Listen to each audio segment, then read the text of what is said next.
అదే కదా మనం ఇప్పుడు నేర్చుకుంటున్నాం. నేను చేశాను అనకూడదు, ఆవిడ చేయించుకుంది, ఆవిడ పిలిపించుకుని దర్శనం చేయించుకుంది. చాలా బాగా జరిగిందండి దర్శనం.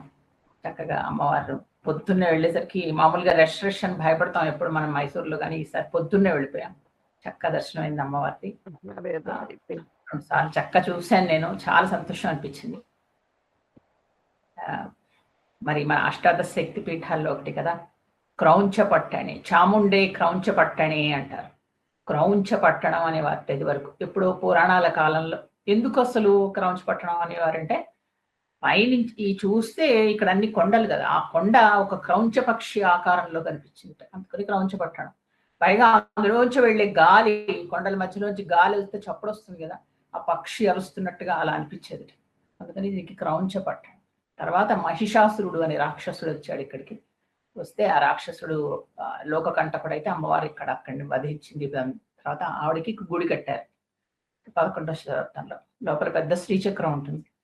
అన్నిటికంటే నాకు ఈ రోజు నేను గమనించింది, ఇదివరకు మేము 2 సార్లు వచ్చాము, కానీ ఈ రోజు గమనించింది ఏంటంటే, అమ్మవారి ద్వారపాలకులు 2 ఉంటారు కదా, మనకి ఇక్కడ ఎంటర్ అవుతుంటే లోపలికి 2ని చూశాను నేను. అక్కడ ఒక అమ్మవారి అక్కడ అమ్మవారు కాబట్టి అమ్మవారిలే ఉంటారు. ఒక అమ్మవారి పేరు నందినీదేవి, ఇంకొక అమ్మవారి పేరు కుముదిని, ఎంత ఆశ్చర్యం వేసిందంటే, నేను ఎప్పుడు అనుకునేదాన్ని ఇక్కడ పాలకి నందిని డైరీ అని, నందిని అని ఎంత బాగుంటుంది, అమ్మవారి పేరు ఎలా పెట్టారు నందిని అని, మనకి లలితా శాస్త్రంలోది అంత చక్కటిది అని. అంటే అక్కడ ద్వారపాలకుల్లో పేరు తీసుకుని ఆ నందిని డైరీ వాళ్ళు కమలిని దేవి ఒక ఆవిడ, ఇంకొక ఆవిడ నందిని దేవి. ఎంత చక్కటి పేర్లు చూడండి. నందిని అని బహుశా నందిని డైరీ వాళ్ళు అది ఇక్కడి నుంచి పెట్టుకున్నట్టున్నారు, అక్కడి నుంచి ఆ పేరు వచ్చింది. మనకి మామూలుగా మనకి అక్కడ మహారాష్ట్రలో వాటిలో అయితే గోకుల్ ఇలా పెట్టుకుంటారు పేర్లు, అంటే కృష్ణుడికి గోకులానికి సంబంధించింది. ఇక్కడ అమ్మవారి పేరు పెట్టారు చూడండి. వీళ్ళే కదా ఇదివరకు అక్కడంతా సప్లై చేశారు, మిగతా అన్ని గుళ్ళకి వీళ్ళే ఇస్తారు నెయ్యి. అది నందిని డైరీ. సో ఆవిడ అమ్మవారికి ద్వారపాలకుల్లో ఒక ఎంత చక్కటి పేర్లు అది. తర్వాత లోపల ఉండే ఇక్కడ ఒక వినాయకుడి ఆయన చాలా మహిమ గలవాడు. లోపల ఉపాలయాలు ఉంటాయి కదా, ఆయన దర్శనం చేసుకున్న తర్వాత ఆంజనేయ స్వామి. ఈ రోజు వెళ్ళి ఆయన అదే ప్రార్థించాను నేను. మళ్ళా సుందరకాండ మధ్యలో గ్యాప్ వచ్చింది, స్వామి ఈ రోజు మొదలెడుతున్నాను, విఘ్నాలు లేకుండా ఉండేలా చూసుకోను. అక్కడ మంచి ఆంజనేయ స్వామి కూడా ఉన్నాడు. సో ఈసారి మీరు ఎవరైనా మైసూరు వచ్చి దర్శనం చేసుకుంటే మధ్యాహ్నాలు సాయంత్రాలు వెళ్ళకండి, పొద్దున వెళ్ళండి. అసలు ఎవరు ఉండట్లేదు హాయిగా. కాకపోతే సాటర్డే సండే అయితే మీకు ఎప్పుడు రష్ ఉంటుంది. మామూలు వారం మిగతా రోజుల్లో అయితే పొద్దున్నే వెళితే జస్ట్ వాకినే చక్కగా. అందుకని ఇక ఈరోజు మన భగవద్గీత మొదలెట్టుకుందాం.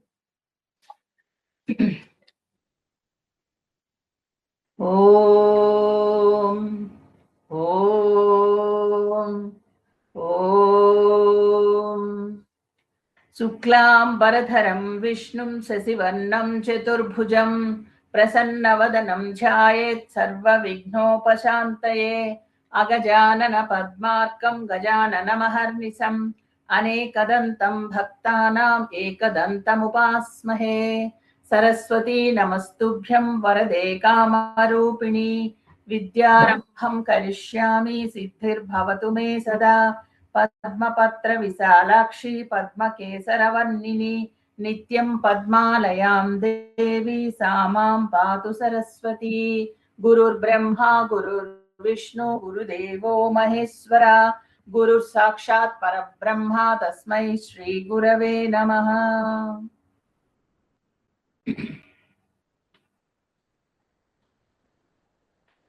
పార్థాయ ప్రతిబోధితాం భగవతాం నారాయణేన స్వయం వ్యాసేన గ్రథితాం పురాణమునినా మధ్యే మహాభారతం. అద్వైతామృతవర్షిణీం భగవతీం అష్టాదశాధ్యాయినీం అంబ త్వామనుసందదామి భగవద్గీతే భవద్వేషిణీ. భగవద్గీత కర్మయోగము 3వ అధ్యాయంలో ఉన్నాము. ఏదైనా కర్మలు ఆచరించేటప్పుడు ఒక జ్ఞాని ఏ విధంగా ఉండాలి, ముందర తను ఆచరించి చూసి మిగతా వాళ్ళు తనని అనుసరించేలా చేసుకోవాలి. ఒక స్టేజ్ వచ్చిన తర్వాత జ్ఞానికి అంటే అతనికి భగవత్ సాక్షాత్కారం కనుక కలిగినప్పుడు ఇక అతను ఇంకా చేయాల్సిన అవసరం ఏం లేదు. అంటే మనం నిత్య నైమిత్తిక కర్మలు ఏవైతే ఉంటాయో పూజలంటే మరొకటి చేయాల్సిన అవసరం లేదు. కానీ తనను చూసి మిగతా వాళ్ళు అనుసరిస్తారు కాబట్టి వాళ్ళు చేసి తీరాలి అని చెప్తున్నారు. ఆ విధంగా చెప్పిన తర్వాత ఇప్పుడు 25వ శ్లోకం, 25, 26 కలిసే ఉన్నాయి. సప్తా కర్మణ్య విద్వాంసో యథా కుర్వంతి భారత కుర్యాత్ విద్యాంస్తదా సప్తః చికీర్షుల్లోక సంగ్రహం న బుద్ధిభేదం జనయేత్ అజ్ఞానాం కర్మ సంగినాం క్షయేత్ సర్వకర్మాణి విద్వాన్ యుక్తః సమాచరన్. కర్మ ఫలాలందు ఆసక్తి ఉండకూడదు, కర్మల మాత్రమే ఆసక్తి ఉండాలి. అది కదా మనం చెప్పుకున్నాం. కర్మ ఎలా చేయాలి ఈ యోగంలో అంత ఈ అధ్యాయంలో కర్మ ఒక పని ఎలా చేయాలి అని భగవంతుడు నాకు చెప్తున్నాడు, కర్మయోగం కాబట్టి. కానీ అజ్ఞానులు జ్ఞానులు అని రెండుగా భగవంతుడు డివైడ్ చేసి చూపించాడు. ఈ అజ్ఞానులకి ఏంటవుతుందంటే ఎప్పుడు కర్మ ఫలాల మీదే ఆసక్తి చూపిస్తారు. ఇది చేస్తే దానికి మనం ఒక పని చేస్తే దాని మీద ఏ రిజల్ట్ వస్తుందో ఎండ్ రిజల్ట్ మీద ఆసక్తి ఉంటుంది. కానీ కర్మ ఎందుకు తక్కువ ఆసక్తి ఉంటుంది. కాబట్టి ఏంటి వస్తుందా దానికి, నేను చేసిన దానికి ఫలితం అని ఆసక్తిగా ఎదురు చూస్తూ ఉంటారు. అలా చూస్తూ చేసే పనిని సక్రమంగా కూడా చెయ్యరు ఒక్కొక్కసారి అని చెప్పారు. వీళ్ళ దృష్టి అంతా ఫలితం మీద ఉంటుంది. దాని వల్ల వచ్చే కీర్తి వల్ల, దాని వల్ల వచ్చే మరొక లాభం మీద ఉంటుంది. కానీ జ్ఞానులు మాత్రం లోకహితం కోసం పనులు చేస్తారు. వాళ్ళకి అసలు ఇంకా వచ్చే ఫలితం మీద ఆసక్తే ఉండదు. కాబట్టి కానీ వాళ్ళు చెయ్యక్కర్లేకపోయినా, అంటే వాళ్ళు ఒక స్టేజ్ రీచ్ అయిపోయారు, ఇంకా చేయక్కర్లేదు ఇవన్నీ. కానీ మిగతా వాళ్ళు వాళ్ళని మార్గదర్శకత్వం చెయ్యాలి కాబట్టి వాళ్ళు చేయాలి. దీనికి ఎవరు ఒక పెద్ద ఉదాహరణ అంటే రమణ మహర్షి లాంటి వాళ్ళు, లేకపోతే చంద్రశేఖర్ సరస్వతి లాంటి గొప్ప వాళ్ళు, పీఠాధిపతులు, వాళ్ళకి ఎందుకంటే వాళ్ళకి వచ్చేసింది, ఆ స్టేజ్కి రీచ్ అయిపోయారు. కానీ మనందరం వాళ్ళని చూస్తూ ఉంటాం. వాళ్ళు ఏం చేస్తే వాళ్ళని అనుకరిస్తాం. అనుసరించడం అంటే వాళ్ళని ఫాలో అవుతాం, అనుకరించడం అంటే చూసి కాపీ చేస్తూ ఉంటాం. కాబట్టి వాళ్ళు మానేస్తే వాళ్ళే మానేస్తారు, ఇంక మనం ఎందుకు చేయడం అంటాం కదా. అందుకని అలా చేయకూడదు, వాళ్ళని జాగ్రత్తగా మన కోసం చేయాలి. కాబట్టి వాళ్ళు ఏం చేస్తారంటే అలా మధ్యలో కనుక వాళ్ళు అలా మానేస్తే మనం ఏం చేస్తామంటే కన్ఫ్యూజ్ అయిపోతాం. అజ్ఞానులం మనందరం. ఓహో వాళ్ళు చేయడం మానేశారంటే మరి మనం చెయ్యాలా అక్కర్లేదా అని ఒక పెద్ద కన్ఫ్యూజన్లో ఉండిపోతాం. కాబట్టి చేస్తూ ఉండాలి. వాళ్ళని చూసి మనం నేర్చుకుంటాం. మనం ఎలా ఎంతవరకు చేయాలి, మన ఇంద్రియాల మీద మనకి జయం వచ్చే వరకు మనకి ఇది తప్పదు. ఇలా ఒక పద్ధతి పెట్టి ఇలా పూజ లాంటివి చేయండి, దేవుడి ముందర రోజు కూర్చోండి, ఇవన్నీ ఎందుకు మనకు చెప్తారు? మనకి ఇంద్రియాల మీద పట్టు రావాలి అని, ఆ వైరాగ్యం కలగాలి అని.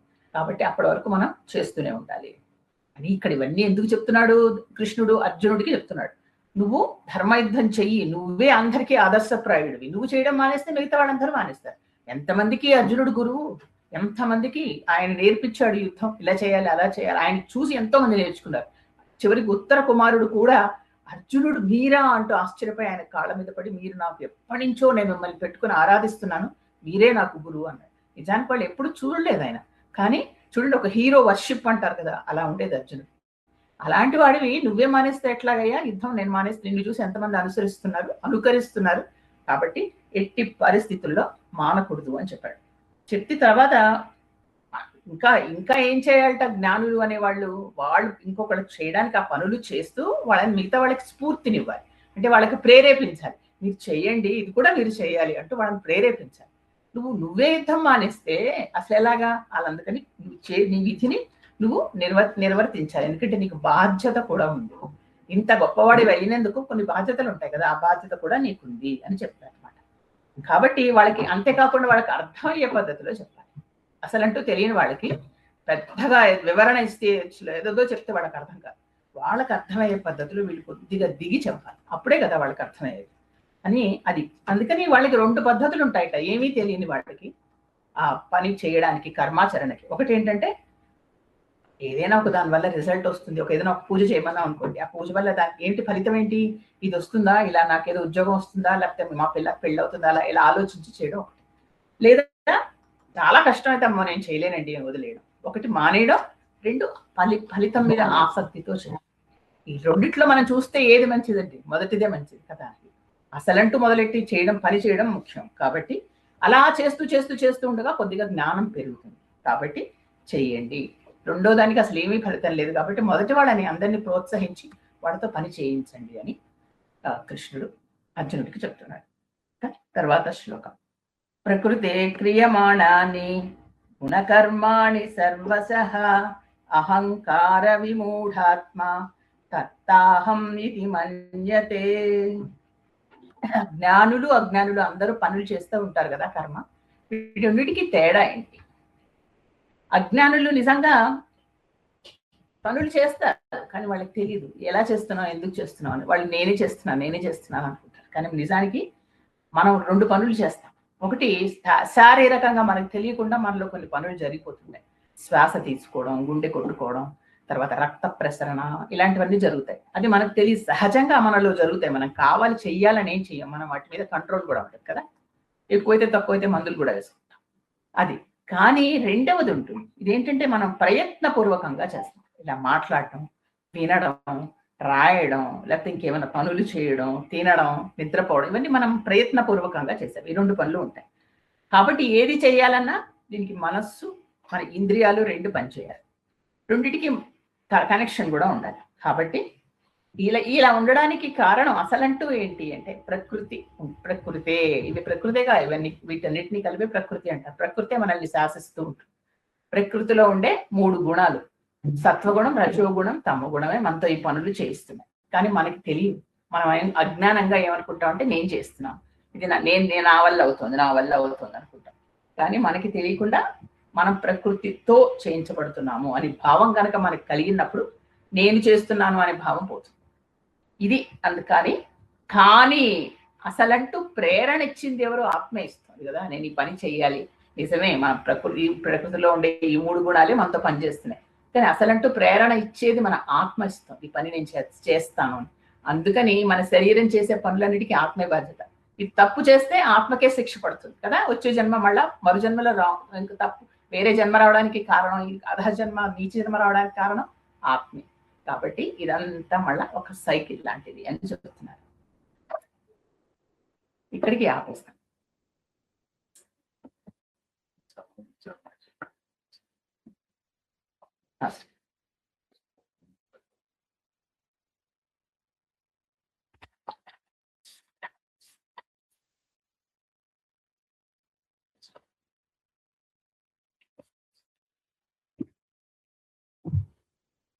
నేను ఇప్పుడు ఒక అష్టాదశ శక్తి పీఠంలో ఉన్నానండి. మహిషూరు అంటారు. మహిషుడు అని ఒక రాక్షసుడు పరిపాలించిన చోటు. ఇక్కడ అమ్మవారు వెలిసి ఆవిడ దుర్గగా ఆయన్ని సంహారం చేసింది. అదే మనకి అష్టాదశ శక్తిపీఠ శ్లోకాల్లో వస్తుంది. చాముండే క్రౌంచ పట్టణి అంటారు. ఆ చాముండేశ్వరి దేవి ఉన్న ఆలయానికి దగ్గర ఆ ఊర్లో ఉన్నాను. పొద్దున అమ్మవారి దర్శనం చేసుకున్నాము. తర్వాత ఏంటంటే అష్టాదశ శక్తి పీఠాల్లో ఒకటి కాబట్టి లోపల శ్రీచక్రం ప్రతిష్ఠితమై ఉంటుంది. మనకి కనపడదు, ఇక్కడ లోపలికి ఉంది. అక్కడ ఉన్న ఆ అమ్మవారిని ఏంటంటే ఇక్కడ కొంచెం ఉగ్ర రూపంలో ఉంటుంది. అందుకని వీళ్ళు ఇక్కడ ఏం చెప్తారంటే ముస్లిమ్స్ కూడా ఇక్కడికి రావడానికి భయపడేవాళ్ళు.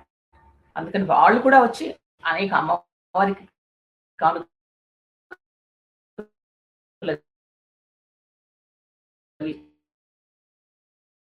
ఇచ్చేవాళ్ళు. బాగా రష్ ఉంటుంది. మిగతా రోజుల్లో కూడా సాయంత్రాలు అసలు మనం అడుగు పెట్టాలి. పొద్దున్న వెళ్ళాం కాబట్టి ఈరోజు చక్కగా దర్శనం అయింది. అందుకని అదే నా సలహా ఏంటంటే ఎవరైనా ఇక్కడికి వస్తే, మైసూరు వస్తే దర్శనానికి పొద్దున్న రండి.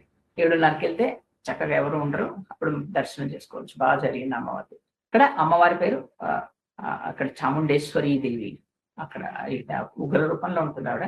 కానీ మనకి తల్లిగా అభయం ఇస్తుంది. మనకి ఏంటంటే ఒక్కొక్కసారి కోపంగా కూడా చూడాలి మన వైపు, లేకపోతే మనం తప్పులు చేస్తూ ఉంటే భయం ఉండాలి కదా.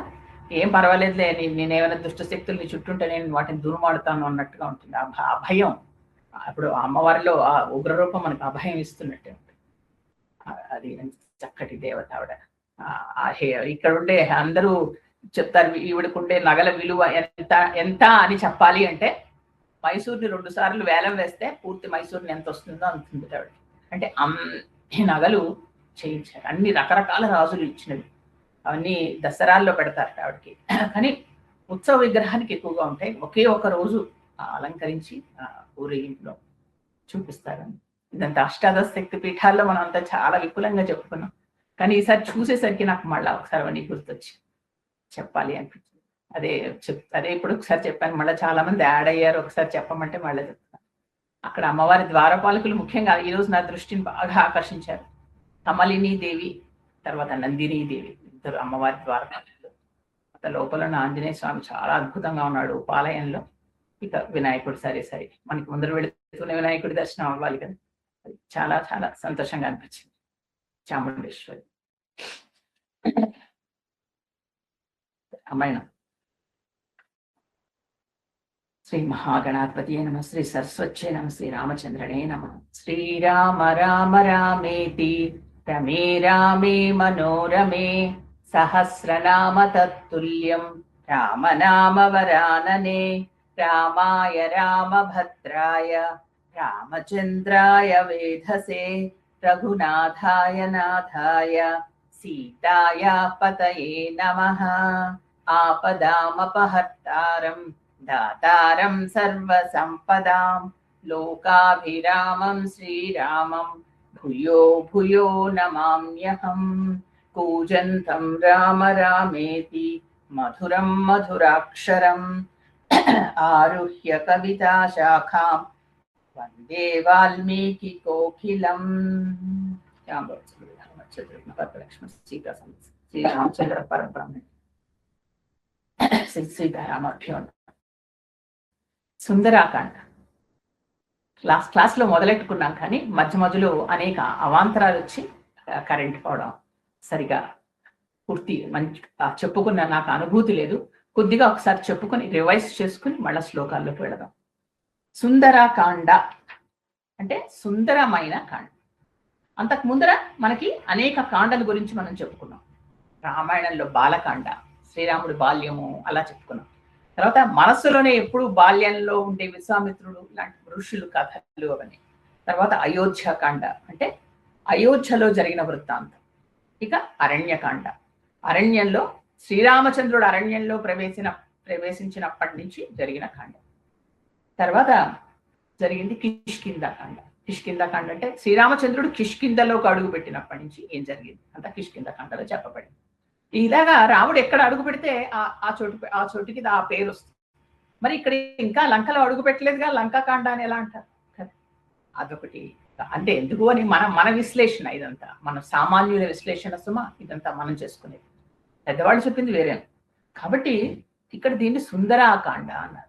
అంటే ఏంటి, అన్నిట్లోకి సుందరమైంది ఇదేనా, మిగతా సుందరం కాదా? రాముడు బాల్యం ఎంత సుందరంగా ఉంది, కానీ ఇక్కడ ఇందులో సౌందర్యాన్ని అందరూ గమనించాలి అని వాల్మీకి దీనికి సుందరాకాండ అని పెట్టాడు. ఏంటి సౌందర్యం అంటే రకరకాల సౌందర్యాలు ఇందులో ఉన్నాయి అని చెప్పారు. ఏంటి ఇందులో ఇది ఒక మహాకావ్యం. కావ్యం అనేది ఒక మనకి తెలుగులో మన భారతీయ మనకి సంస్కృతిలో కావ్యము అంటే కొన్ని వాటిలో ఉండి తీరాలి, ఒక అర్థం ఉండాలి. తర్వాత ఒక వినడానికి అంటే అర్థం అంటే మనకు దాని వెనకాతలు ఉండే, తర్వాత ఒక శబ్దం బాగుండాలి, అర్థం బాగుండాలి, తర్వాత అందులో కనిపించే దానిలో అసలైన విషయం ఉండాలి. ఇవన్నీ ఉంటేనే ఒక మహాకావ్యం. రామాయణం మహాకావ్యం, మొట్టమొదటి తొలి మహాకావ్యం కదా.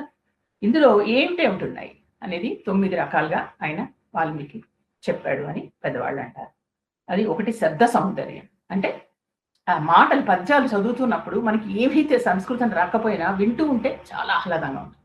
ఇప్పుడు చూడండి, ఎత్ర ఎత్ర రఘునాథ కీర్తనం తత్ర తత్ర కృతమస్తకాంజలిం అంటాం కదా. ఎత్ర ఎత్ర ఒకసారి 2 సార్లు, తత్ర తత్ర అంటుంటే వినడానికి ఎంత ఒంపుగా ఉంటుందో అలాంటివి అనమాట. అలాంటివి మనకు తెలియకుండానే చాలా బాగుంది అంటాం. కాబట్టి అలాంటివి అనేక ఉన్నాయి. ఇక అర్ధ సౌందర్యం, అర్థం వింటూ ఉంటే వాటి అర్థం మనకు తెలియదు, ఇంకొకళ్ళు ఎవరో చెప్తే అబ్బా ఇంత బాగుందా, చాలా చాలా అద్భుతంగా ఉంది అనిపిస్తుంది చూసారా, అది అర్ధ సౌందర్యం. ఇక రస సౌందర్యం. రసాలు అనేవి మనకి 9 రసాలు, 9 రకాలుగా ఉంటాయి. అవి ఇందులో మనకి ఆలోచించి చూస్తే ఇందులో అన్ని రకాలు, అన్ని రసాలు ఇందులో మనకి కనపడతాయి. అంటే ఒకటి శృంగార రసం. ఇది సీతారాములు వాళ్ళు ఒకళ్ళ గురించి ఒకళ్ళు ఆలోచించడం చెప్పడంలో శృంగార రసం మనకు కనపడుతుంది. ఇక హాస్య రసం. చివరికి సీతాదేవిని కనుక్కున్న తర్వాత అందరూ వెళ్ళి మధువనంలో సుగ్రీవుడు రాముడిని కలిసే ముందు చేసే అల్లరి అక్కడ ఏదైతే ఉందో అక్కడంతా మనకు హాస్య రసం కనపడుతుంది. తర్వాత వీరరసం. అక్షకుమారుణ్ణి వధించడంలో హనుమంతుడు వీరరసం కనపడుతుంది. ఇక రౌద్ర రసం. రౌద్రం అంటే చాలా రౌద్రంగా చేశాడు సుమా అంటాం కదా, అది జంబుమాలిని వధిస్తాడు. అది ఎంత రౌద్రంగా ఉంటుందో అది చూడాలి. ఇక భయానక రసం అంటే మనం భయపడిపోయేలాగా. రావణాసురుడు వచ్చి సీత మీద, అమ్మవారి మీద కళ్ళెర్ర చేసి మాట్లాడి చాలా ఇదిగా మాట్లాడుతుంటే మనకి భయం వేస్తుంది. అయ్యో ఏంటి ఇలాగా అని. అది భయానక రసం. ఇక భీభత్స రసం. రాక్షస స్త్రీలందరూ సీతమ్మ వారి చుట్టూ చేరి ఆవిడ్ని రకరకాలుగా భయపెడుతూ ఉంటే ఆ భీభత్సాన్ని మనం భరించాలి. ఏంటి ఒక స్త్రీగా బాధపడతాం, ఒక భక్తురాలుగా మనకు భయపడిపోతాం. ఇవన్నీ మనం చూసేది ఇది భీభత్స రసం. ఇంకా అద్భుత రసం. అద్భుతం చాలా చాలా బాగుందంట. అద్భుత అంటాం. ఏంటది? ఆంజనేయ స్వామి సముద్రాన్ని దాటడం. అది ఎక్కడ కని విని ఎరగని విషయం. ఆంజనేయ స్వామి అలా సముద్రాన్ని దాటడాన్ని వాల్మీకి ఎంత బాగా వర్ణించాడో మనం కొంతగా తెలుసుకుంటూ వెళితే మనం ఇదివరకు తెలుసుకున్నది ఇప్పుడు తెలుసుకున్నది తేడా వస్తుంది. ఇక కరుణ రసం. కరుణ అంటే కరిగిపోవడం, మనం జాలిపడడం. ఎక్కడ సీతాదేవి అంత అమ్మవారు అన్ని లోకాన్ని శాసించగలిగే తల్లి ఒక అశోకవనంలో చెట్టు కింద కూర్చుని ఏడుస్తుంటే మన మనసు తట్టుకోలేదు. ద్రౌపది వస్త్రాభరణం అప్పుడు మనం అందరం ఎలా కంటతడి పెట్టుకున్నామో అలాగే ఏంటి అమ్మవారికి ఇన్ని కష్టాలు, ఇంత పతివ్రత అయ్యుండి అని మనసు చలించిపోతుంది. అది కరుణరసం. ఇక శాంతరసం. సీతమ్మ వారిని చూసిన ఆనందంలో మారుతి ఆంజనేయ స్వామి పడే ఆనందం అది అప్పుడు ఆయన మనస్సు శాంతిస్తుంది. ఆయనతో పాటు మనందరి మనస్సులు కూడా నెమ్మదిస్తుంది. ఇది శాంతం. ఇలాగా 9 రసాలని చూపించాడు. అది మనం గమనించాలి. ఇది సౌందర్యం. ఇంకా ఏమిటి ఉంటున్నాయి, ఇంకా ఇందులో ఏంటి చూపించారు అంటే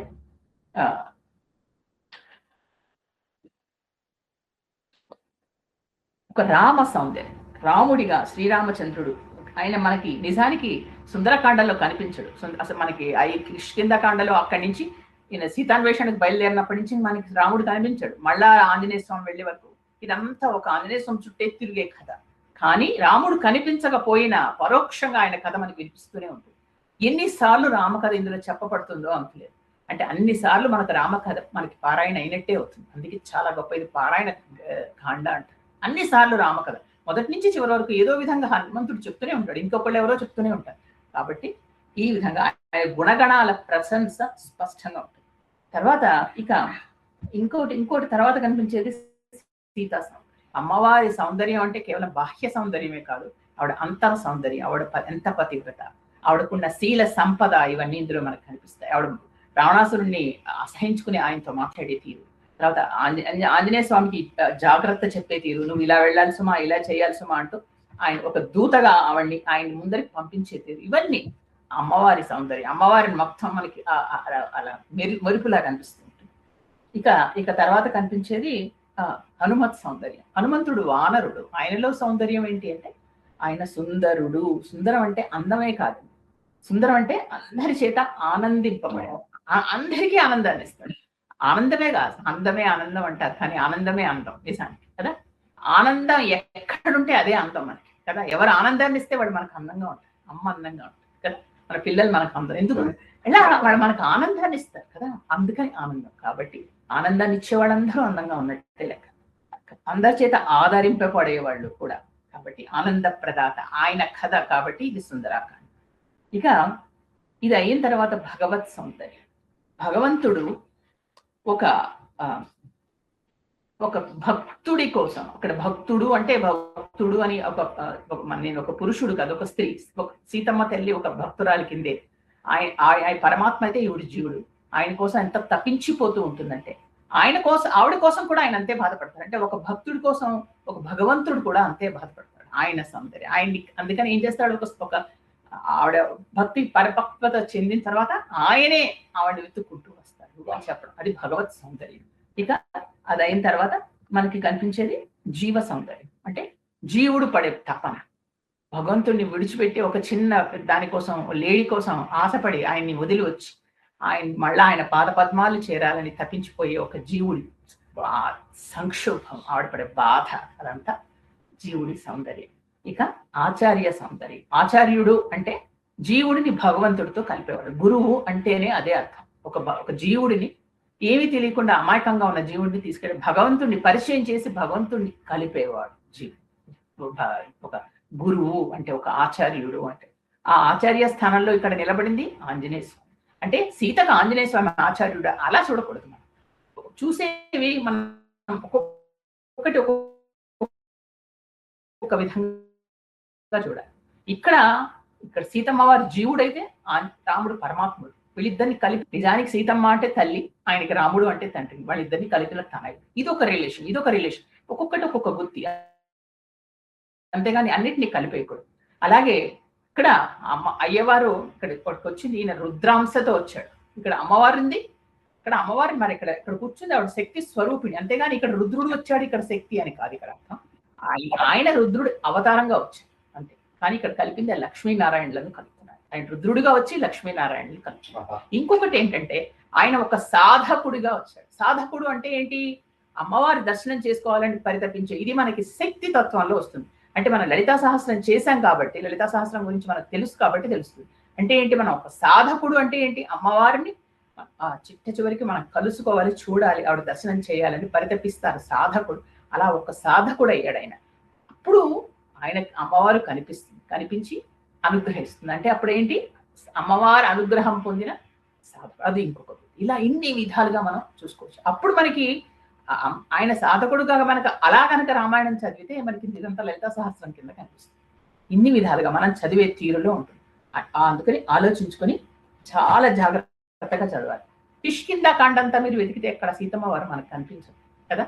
అరణ్యకాండలోనే ఆవిడ అపహరణ జరిగింది, కిష్కింధాకాండలో ఆవిడ కనిపించదు. కానీ కిష్కింధాకాండలో ఆవిడ గురించి ఎన్నిసార్లు రాముడు బాధపడుతుంటాడు, ఎక్కడ చూసినా ఆయనకి మనకి సీతమ్మ వారి దర్శనం అవుతూనే ఉంది. అలాగే ఇక్కడ కూడా ఎన్నిసార్లు మనకి రాముడి దర్శనం సీతమ్మ ద్వారా, ఆంజనేయ స్వామి ద్వారా అవుతూనే ఉంటుంది. కాబట్టి ఇది ఇంకొక విధంగా మనకి సౌందర్యం. ఇన్ని రకాల సౌందర్యాలు, 9 రకాల సౌందర్యాలు మనకి ఇక్కడే కనిపిస్తూ ఉన్నాయి. ఇక ఇది కాకుండా ఇంకా సుందరకాండ గురించి చెప్పాలంటే ఇది రామాయణంలో 5వ కాండ. 12,000 శ్లోకాలు, 12,000 శ్లోకంతో ప్రారంభం అవుతుంది. దీన్ని ఆచార్యకాండ, పారాయణకాండ అని కూడా అంటారు. ఇందులో 68 సర్గలు ఉన్నాయి, 2,885 శ్లోకాలు ఉన్నాయి. తర్వాత ఇందులో బీజాక్షరాలు ఉన్నాయి. ఇది 500 బీజాక్షరాలు ఇందులో ఉన్నాయని పెద్దవాళ్ళు అంటారు. అందుకే చాలా జాగ్రత్తగా శ్లోకాలు అవి చదవాలి. అందుకే నేను అసలు ముట్టుకోలేదు, జాగ్రత్తగా అశౌచం ఉన్నప్పుడు ముట్టుకోకూడదు. 500 బీజాక్షరాలు ఇందులో. అది మనకి తెలియదు ఎక్కడ ఏ అక్షరం అనేది అని చెప్పరు పెద్దవాళ్ళు, కానీ ఇది చదివితే మంచిది అంటారు. అంటే అందులో 100% అందులో ఉందన్నమాట ఒక బీజాక్షరం. అది మన చేత చదివిస్తూ ఉంటారు. అదే మనం మొట్టమొదటి శ్లోకంలో చెప్పుకున్నాం. అది చెప్పినప్పుడు అది కార్యసిద్ధి కలగజేసే శ్లోకము. ఇందులో ఇంకొకటి చాలా గొప్ప విశేషం అంటే సుందర హనుమత్ మంత్రం అనేది. హనుమంతుడికి అనేక ఒక్కొక్క రూపంలో ఉన్నప్పుడు ఒక్కొక్క మంత్రం ఉంటుంది. ఒక్కొక్కసారి రామదూతగా ఉంటాడు, ఒకసారి పంచముఖ ఆంజనేయ స్వామిగా ఉంటాడు, ఇంకొకసారి రకరకాలుగా ఉంటాడు కదా. అలాంటి ఇంకొకసారి వీరాంజనేయ, భక్తాంజనేయ, దాసాంజనేయ ఇలా ఉంటారు. ఒక్కొక్క దానికి ఒక్కొక్క మంత్రం ఉంటుంది. ఆ మంత్రాన్ని ఆ బీజాక్షరాన్ని గనక చేస్తే ఆ రూపంలో సాక్షాత్కరిస్తూ ఉంటాడు దేవుడు. కాబట్టి ఆ బీజాక్షరాలన్నీ ఇందులో సుందర హనుమ మంత్రం అనేది ఉంది కాబట్టి సుందరకాండ అయిందని పెద్దవాళ్ళు అంటారు. తర్వాత కుండలిని సాధన. కుండలిని సాధన మనకి తెలుసు, మనం లలిత సహస్రంలో చెప్పుకో. అంటే ఆ కుండలిని సాధన చేసినప్పుడు ఎలాగ అన్ని ఒక్కొక్కటి చక్రాలు దాటి వెళ్ళి చిట్ట చివరికి ఎలాగ వాళ్ళకి భగవంతుడు అమ్మవారి దర్శనం అవుతుంది అనేది హనుమంతుడికి ఒక సాధకుడిగా ఇందులో మనం చెప్పబడుతుంది. కాబట్టి కాకుండా ఇందులో త్రిజటా స్వప్నం అని ఉంటుంది, అందులో గాయత్రి మంత్రం. ఈ విధంగా ఇన్ని రకాలైన మంత్రాలు, అన్ని రకాలు ఇందులో ఉన్నాయి. తర్వాత యోగ రహస్యాలు ఉన్నాయి. యోగా అంటే మనం అనుకునే ఇప్పుడు చేసే యోగం కాదు, ఇది అన్నిటితో కూడి యోగము అనేది అనేక మనం తీసుకునే శ్వాస నుంచి అవుతుంది. వాటన్నిటిలో ఉండే రహస్యాలు కూడా ఇందులో ఉన్నాయి. తర్వాత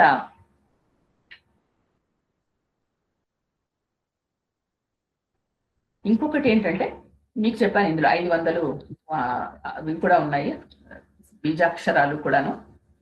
ఇవన్నీ మనం కనుక చదువుతూ ఉంటే మనకి తెలియకుండానే అవి మనకి 500 బీజాక్షరాలు ఉన్నాయని చెప్పాను కదా, ఉపనిషత్ సారాలు కూడా ఇందులో ఉన్నాయి. కాబట్టి ఇన్ని విధాలుగా ఉంది కాబట్టి ఇది బ్రహ్మ విద్య అని కూడా అంటారంటే లలితా సహస్రం తర్వాత సౌందర్య లహరితో సమానమైంది ఈ సుందరాకాండ. ఇది ఇది ఇది చెప్పుకున్న తర్వాత మనం సుందరే సుందరో రామ, సుందరే సుందరి కథ, సుందరే సుందరి సీత, సుందరే సుందరం వనం, సుందరే సుందరం కావ్యం, సుందరే సుందరం కపి, సుందరే సుందరం మంత్రం, సుందరే కిమ్న సుందరం. ఈ శ్లోకం చెప్పుకున్నాం. అంటే ఏంటంటే అర్థం ఇక్కడ మొట్టమొదట సుందరే సుందరో రామ అంటే శ్రీరామచంద్రుడు సుందరుడు, ధర్మమే రూపం కదండి, పుంసామోహన రూపాయ, కాబట్టి అత్యంత సుందరమైన వాడు శ్రీరామచంద్రుడు. తర్వాత సుందరే సుందరి కథ, అత్యంత అందమైన కథ, చాలా చక్కటి రామాయణ కథ. సుందరే సుందరి సీత అంటే సీతమ్మ కథ. నిజానికి ఇక్కడ సీతమ్మ మనకి చెప్పాను ఉపాసకుడిగా మనం లలితా సహస్రం చదివిన వాళ్ళగా ఇది ఉపాసిస్తే మనకి అమ్మవారు బాలా త్రిపుర సుందరిగా ప్రత్యక్షం అవుతుంది. కాబట్టి ఒక సర్వోన్నతమైన దేవతగా ఆవిడ మనకు కనిపిస్తుంది. సుందరే సుందరి వనం, అమ్మవారు ఎక్కడుంది? ఒక వనంలో కూర్చుంది. వనంలో కూర్చుని ఆ రామనామ పారాయణ చేస్తున్నప్పుడు ఆవిడ పాతివ్రత్యంలో సౌందర్యం, ఆవిడ శక్తి మనకి కనిపిస్తాయి. ఆ సుందర వనం కూర్చుంది. ఇది నిజానికి చెప్పాను కదా, ఇప్పుడు మళ్ళా మనం ఇటువైపు నుంచి అటువైపు నుంచి కూడా ఆలోచిస్తుంటాం. మనం ఇలా ఆలోచిస్తే అప్పుడు అమ్మవారు కదంబవన వాసి కాబట్టి కదంబవనంలో కూర్చుంది అమ్మవారు ఇక్కడ బాలాత్రి అలా అనుకోవచ్చు, లలితాదేవి నివాసం. తర్వాత సుందరే సుందరం కావ్యం అంటే ఇది చాలా సున్నితంగా మనోహరంగా ఉండే అద్భుతమైన కావ్యం కాబట్టి ఇన్ని సౌందర్యాలతో ఉంది కాబట్టి స్పష్టమైన ఖచ్చితమైన వివరణ ఉంటుంది. మనకి జీవితంలో ఏం కావాలి, ఎలాంటి క్రమశిక్షణ కావాలి, తర్వాత స్త్రీలను ఎలా గౌరవించాలి, జీవితానికి ఏం ప్రాధాన్యత ఉంటుంది, భక్తి మోక్షం ఇలా ఎన్నో మనకి నేర్పిస్తుంది. అత్యద్భుతమైన కావ్యం. ఇక తర్వాత సుందరే సుందరం కపి, హనుమంతుని పాత్ర. ఇది అంతా సౌందర్యం, ఆయన సంకల్పం ఎలాంటిది, మనలాంటి మామూలుగా చంచలమైన స్వభావం కలవాడు ఒక దీక్షతో ఎలా తను అనుకున్నది సాధించాడు. అది మనకు ఒక పెద్ద జీవితంలో పాఠం. మనందరికీ అపజయాలు కనిపిస్తూనే ఉంటాయి, అంతే వెనక్కి వెళ్ళిపోతామా కాదు. ఒక నిశ్చయం, దృఢ నిశ్చయంతో ఎలా ముందుకు వెళ్ళాలి అనేది మనకే కాదు, నిజానికి పిల్లలకి వాళ్ళకు కూడా మనం నేర్పించాల్సింది గొప్పది. ఆయన లక్ష్యం, ఆయన వినయం, ఆయన ఏకాగ్రత ఇవన్నీ మనం నేర్చుకోవాలి. ఇది ఒక అందమైన వ్యక్తిత్వం ఆయన. ఇక సుందరే సుందరం మంత్రం చెప్పాను, ఇందులో అనేక మంత్రాలు ఉన్నాయి, అనేక బీజాక్షరాలు ఉన్నాయి కాబట్టి అదే అని అన్నారు. సుందరే కింద సుందరం, ఇక ఇందులో సుందరం కాంతి ఏంటి, అన్ని సుందరాలే కాబట్టి ఇది సుందర కాండ అయింది అని పెద్దవాళ్ళు చెప్పారు. ఒక్కొక్క శ్లోకానికి ఒక్కొక్క వైభవం ఉంటుందని నాకు తెలిసినంత వరకు, నాకు అర్థమైనంత వరకు నేను మీకు చెప్పడానికి ప్రయత్నిస్తాను. ఆయన చెప్పించాలంటే ఆ విధంగా ఇది దీనివల్ల ఏంటి వస్తుంది అంటే ఏమి రాదు, ప్రతిదీ వస్తుంది. అన్ని విధాలుగా భక్తితో చదివినా విన్నా సర్వ సిద్ధులు సిద్ధిస్తాయి అని పెద్దవాళ్ళు అంటారు. అనర్థాలు తొలగిపోతాయి, అనుకున్నది జరుగుతుంది, ఉన్న సమస్యలకు పరిష్కారాలు దొరుకుతాయి. అది ముఖ్యం కదా, సమస్య ఉంటుంది మనకి పరిష్కారం దొరకదు. అప్పుడు ఇది చదివితే మనకి దానికి పరిష్కారం లభిస్తుంది. మహారోగాలు భయాలు తొలగిపోతాయి. అందరికీ ఏదో ఒకటి చిన్న పెద్ద రోగం అన్ని తొలగుతాయి. కానీ శ్రద్ధ, మనం ఎంత శ్రద్ధ పెడతామో అనేది ముఖ్యం కదా. మనం దాన్ని తేలిగ్గా తీసుకుంటే తేలిగ్గానే ఉంటుంది.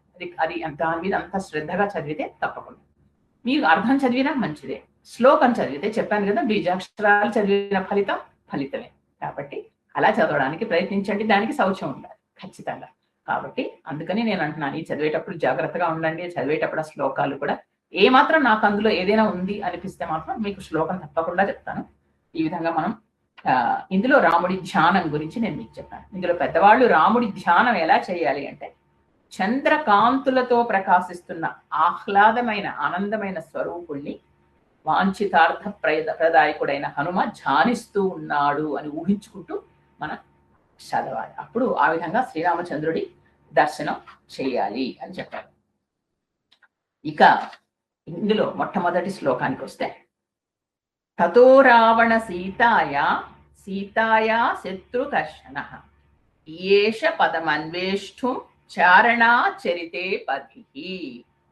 తతో రావణ సీతాయా శత్రుకర్షణ ఏష పదమన్వేష్టుం చారణ చేరితే పతి అంటే దీనికి అర్థం అరవీర భయంకరుడైన ఆంజనేయుడు రావణాసురునిచే అపహరింపబడిన సీతాదేవిని అన్వేషించడానికి చారణులు అని ఒక ప్రత్యేకమైన దేవతల జాతి వాళ్ళు సంచరించే ఆకాశ మార్గంలో వెళ్ళడానికి నిర్ణయించుకున్నాడు. ఇది ఈ శ్లోకానికి పైన కనిపించే అర్థం. చెప్పాను, ఇది కార్యసిద్ధి కలిగించే శ్లోకం. ఈ శ్లోకం చదువుతూ ఉంటే, పారాయణ అలా చేస్తూ ఉంటే తప్పకుండా కార్యసిద్ధి కలుగుతుంది అని పెద్దలు అంటారు. ఇక ఇందులో కనిపించేది ఏంటి? రావణాసురుడు చాలా భయంకరమైన వాడు. ఏం చేశాడు? అమ్మవారిని అపహరించి తీసుకెళ్తే అప్పుడు ఆ సీతాదేవి జాడని వెతకడానికి చారణులు అనే దివ్య జాతి, దేవతల్లో అనేక జాతులు ఉంటారు, అందులో చారణులు అనేవాళ్ళు ఒక మార్గంలో వెళ్తుంటారు. వాళ్ళకు కూడా చూడండి, ఫ్లైట్స్ మనకి 4-5 వెళుతూ ఉంటే ఒక్కొక్కదానికి ఒక్కొక్క మార్గం ఉంటుంది. అలాగే వాళ్ళు వెళ్ళడానికి ఒక మార్గం ఉంటుంది, సిద్ధులు వెళ్ళడానికి ఒక మార్గం ఉంటుంది, అలాగనమాట ఒక్కొక్కటి. ఆ మార్గంలో వెళ్ళడానికి హనుమంతుడు నిశ్చయించుకున్నాడు. హనుమంతుడు అనలేదు, శత్రుకర్షణ వదిలేశాడు కదా. ఎక్కడ మనకి హనుమంతుడు అనే మాటే శ్లోకంలో రాలేదు, అలా చెప్పి వదిలేశాడు. ఇప్పుడు ఇందులో వెనకాతల ఉండే అర్థాలేంటి అనేవి ఫస్ట్ మనం తెలుసుకోవడానికి ప్రయత్నం చేద్దాం. తతు అని చెప్పారు, మొట్టమొదటి దాంతో మొదలెట్టారు ఇక్కడ. అంటే అది తత్ అంటే అర్థం ఏంటంటే సంస్కృతంలో దట్, దూరంగా ఉన్న దాన్ని దట్ అంటారు, అది తత్ అనే మాటతో అంటారు. ఇదం అంటే దిస్, ఇక్కడ తత్ అంటే అక్కడ, అంటే కనిపించింది, అది దాంతో ఆ మాటతో మొదలెడతారు. తా అనే అక్షరంతో మనకి రామాయణం మొదలైంది. తర్వాత ఆంజనేయ స్వామి కనిపించినప్పుడు మొట్టమొదటి శ్లోకం తా మొదలైంది. తా అనేది అది చాలా మంత్ర సంబంధమైన విషయం కాబట్టి వాల్మీకి ఎలాంటి శ్లోకాలు వచ్చినప్పుడు తాతో మొదలెడతారు. ఇంకొకటి చాలా విచిత్రమైన విషయం ఏంటంటే, ఇందులో సుందరాకాండలో ఇన్ని 68 సర్గల్లో ఒక్కొక్క సర్గలో తాతో కానీ సాతో కానీ మొదలవుతూ ఉంటాయి అన్ని అక్షరాలు, అన్ని శ్లోకాలు. తా కానీ సా, ఇవి రెండు సీత అమ్మవారి పేర్లోంచి తీసుకోబడ్డాయి. సా టా దాంతో మొదలవుతూ ఉంటాయి, మీరు గమనించండి. కాబట్టి ఇక్కడ ఈ తత్ అనే దానిలోంచి సత్ అనేది విడిపడిందిట. ఎంత చక్కగా చెప్తారో చూడండి. తత్ అనేది దట్, ఆ మాటలోంచి సత్ అనేది విడిపడింది. అది రావణుడు తీసుకొచ్చాడు. కాబట్టి రావణుడు అంటే మనస్సు అండి, మన మనస్సు తీసుకురాబడి. కాబట్టి ఆ బంధంలో ఆత్మ చిక్కుకుపోయింది. ఆత్మ సీతాదేవి, ఆత్మ తప్పిస్తోంది పరమాత్ముడి కోసం. దానికోసం ఆయన గురువుగా వచ్చి మళ్ళా శత్రుకర్షణ కలిపాడు. అంటే శత్రుకర్షణ అంటే అంతఃశత్రువుల్ని జయించినవాడు. నిజానికి మామూలుగా అర్థం ఏంటంటే శత్రువుల్ని జయించినవాడు. అసలు నిజానికి ఇప్పటి వరకు మనకి ఆంజనేయ స్వామి గురించి మనం విన్న వాటిల్లో ఆయన ఎప్పుడు యుద్ధం చేశాడు? వాలితో కూడా ఆయన యుద్ధం చేయలేదు, సుగ్రీవుడు వెంబడి వెళ్ళిపోయాడు.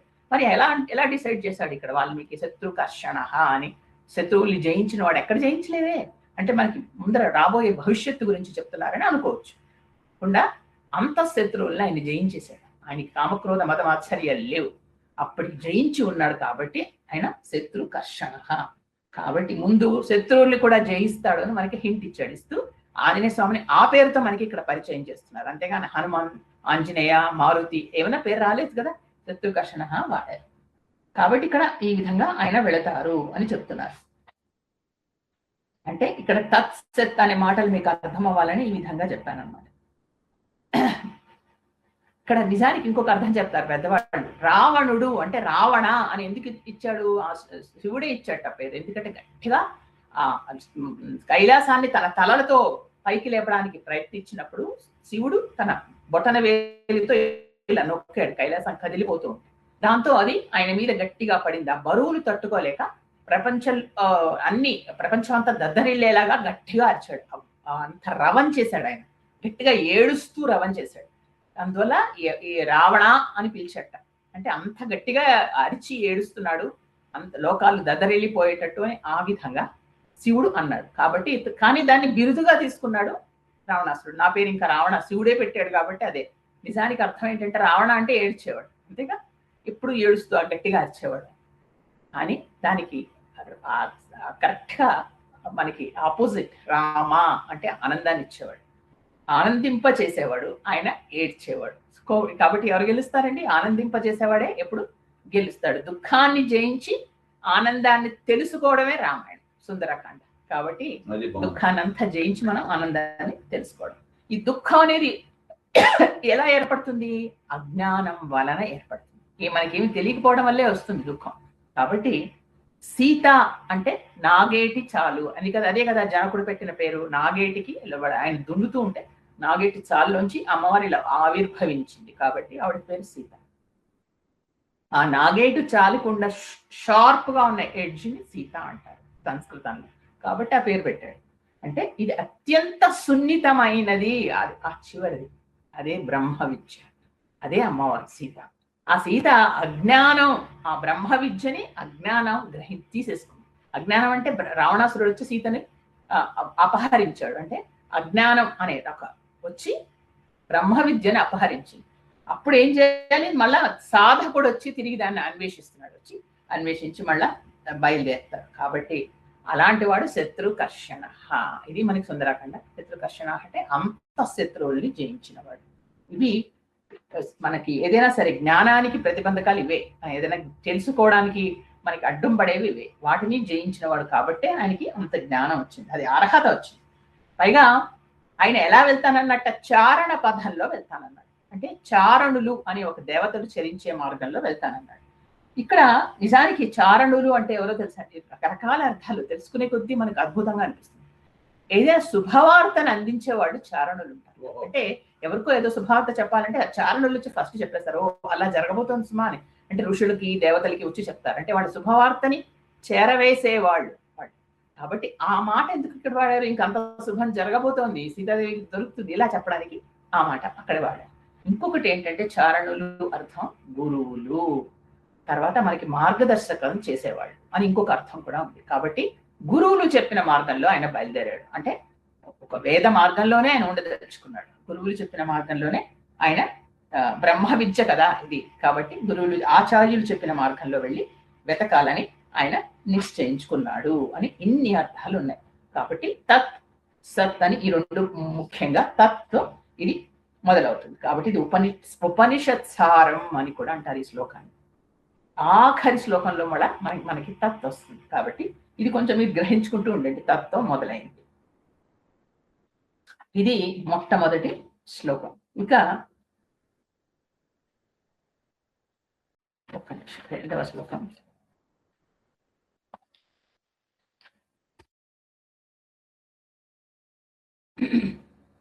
దుష్కరం నిష్ప్రతిద్వంద్వం చికీర్షన్ కర్మ వానరః సముదగ్ర శిరోగ్రీవో గవాంపతి రివాభభౌ. దుష్కరం నిష్ప్రతిద్వంద్వం చికీర్షన్ కర్మ వానరః సముదగ్ర శిరోగ్రీవో గవాంపతి రివాభభౌ. అంటే దుష్కరము అంటే చాలా కష్టమైంది, సాటి లేని అలాంటి పనిని చేయడానికి హనుమంతుడు తన మెడని, శిరస్సును నిటారుగా నిలిపి ఒక వృషభేంద్రుడిలాగా కనిపించాడు అంటున్నారు. అంటే ఒక దుష్కరమైన కష్టమైన పనిని చేయడానికి హనుమంతుడు నిశ్చయించుకున్నాడు కదా. చారుణులు వెళ్లే మార్గంలో వెళదామని అది మొదటి శ్లోకం అయిపోయింది. రెండవ దానిలో ఆ పని చేయడానికి ఏం చేశాడు? తన మెడని ఇలా నిటారుగా ముందర నిలబెట్టాడు. అంటే ఇలా మంతవరకు మామూలుగా ఉన్నవాడు ఒక్కసారి ఇలా స్ట్రైట్ గా అయిపోయి ఇలా స్టడీగా నిలబడి మెడని నిటారుగా నిలబెట్టి చూస్తూ ఉంటే అందరికీ ఆయన ఒక వృషభేంద్రుడిలాగా కనిపించాడు అని అన్నారు. ఇది దానికి రాయాల్సిన అర్థం. మనం దీని వెనకాతలో ఉన్న అర్థం ఈ శ్లోకంలో కూడా గమనిద్దాం. దుష్కరం, దుష్కరం అంటే చాలా కష్టం. ఏంటి ఎందుకు కష్టం? 100 యోజనాలు దాటాలి. అది ఏం చిన్న చిత కాదండి. 100 యోజనాలు అంటే ఎంత దూరం? అంత దూరాన్ని ఆయన ఇలా దాటి ఎగిరి వెళ్ళాలి. కాబట్టి అది ఎక్కడ ఆగకుండా దాటాలి. ఇది నిజానికి ఊహించడానికి కూడా కష్టమైన పని. అంగదుడు లాంటి వాడే నేను వెళ్ళగలను రాలేని అనేసాడు, చిన్నవాడు యువకుడు. అలాంటిది హనుమంతుడు ముందరికి వెళుతున్నాడు. అది ఇక్కడ వృషభంతో ఎందుకు కంపేర్ చేశారు ఆయన? ఒక వృషభం అంటే ఏంటి? ఆంబూతుతో కంపేర్ చేస్తున్నారు. ఆయన ఒక వానరం కదా, మరి అలా ఎందుకు ఆ ఉపమానం ఎందుకు వేశారంటే ఆయన ఏది అడ్డు వచ్చినా ఆంబూత ఆగదు. అది కోపంలో ఏదైనా చేయాలి అది నిశ్చయించుకున్నప్పుడు ఆంబూత సిద్ధంగా ఉంటే ఏం పెట్టినా అది ఆగదు, ముందరికి వెళ్ళిపోతుంది అంతే. కాబట్టి అలా నిలబడ్డాడు. ఇంకొకటి నందీశ్వరుడిలా కనిపించాడు. వృషభం అంటే నందీశ్వరుడేగా, ఆనంద స్వరూపుడు. నంది అంటే అర్థం ఏంటి? ఆనందం, ఆనంద స్వరూపుడు, ఆనందాన్ని పంచేవాడు. ఆ విధంగా ఆయన ఆనంద స్వరూపుడుగా ఉన్నాడు. ఇది మళ్ళా యోగ శాస్త్ర ప్రకారం చూద్దాం. ఇలా ఇలా ఎందుకు స్ట్రైట్ గా ఉన్నాడు అంటే ప్రాణాయామం. అలా కదా, ఊపిరి తీసుకుంటాం, అలా ప్రాణాయామం చేస్తే రెడీగా ఉన్నాడు. అది ఇంకోటి, గురువు గారు ఇచ్చిన మంత్రాన్ని అనుసంధానిస్తూ తన మంత్రం చేస్తూ అలా మన మంత్రం ఆయన మరి తీసుకున్నాడు కదా, రామ తారక మంత్రం రాముడి దగ్గర నుంచే తీసుకున్నాడు. ఆ మంత్రం చేసుకుంటూ తను ఆ మంత్రంలో ఇది మంత్ర శాస్త్ర ప్రకారం, యోగ శాస్త్ర ప్రకారం, తర్వాత సైకాలజీ, ఇన్ని రకాలుగా చూడండి. ఒక్క శ్లోకంలో ఎన్ని అర్థాలు గ్రహిస్తున్నాయి. ఆయనకి రెండో ఆలోచన లేదు, పిరికితనం లేదు, ఇక అలా నిలబడి ఉన్నాడట. ఆ విధంగా ఉన్న ఆయన గురించి చెప్తున్నాడు అనమాట. అంత ఇదిగా నిలబడి ఉన్నాడు ఆంజనేయ స్వామి. తర్వాత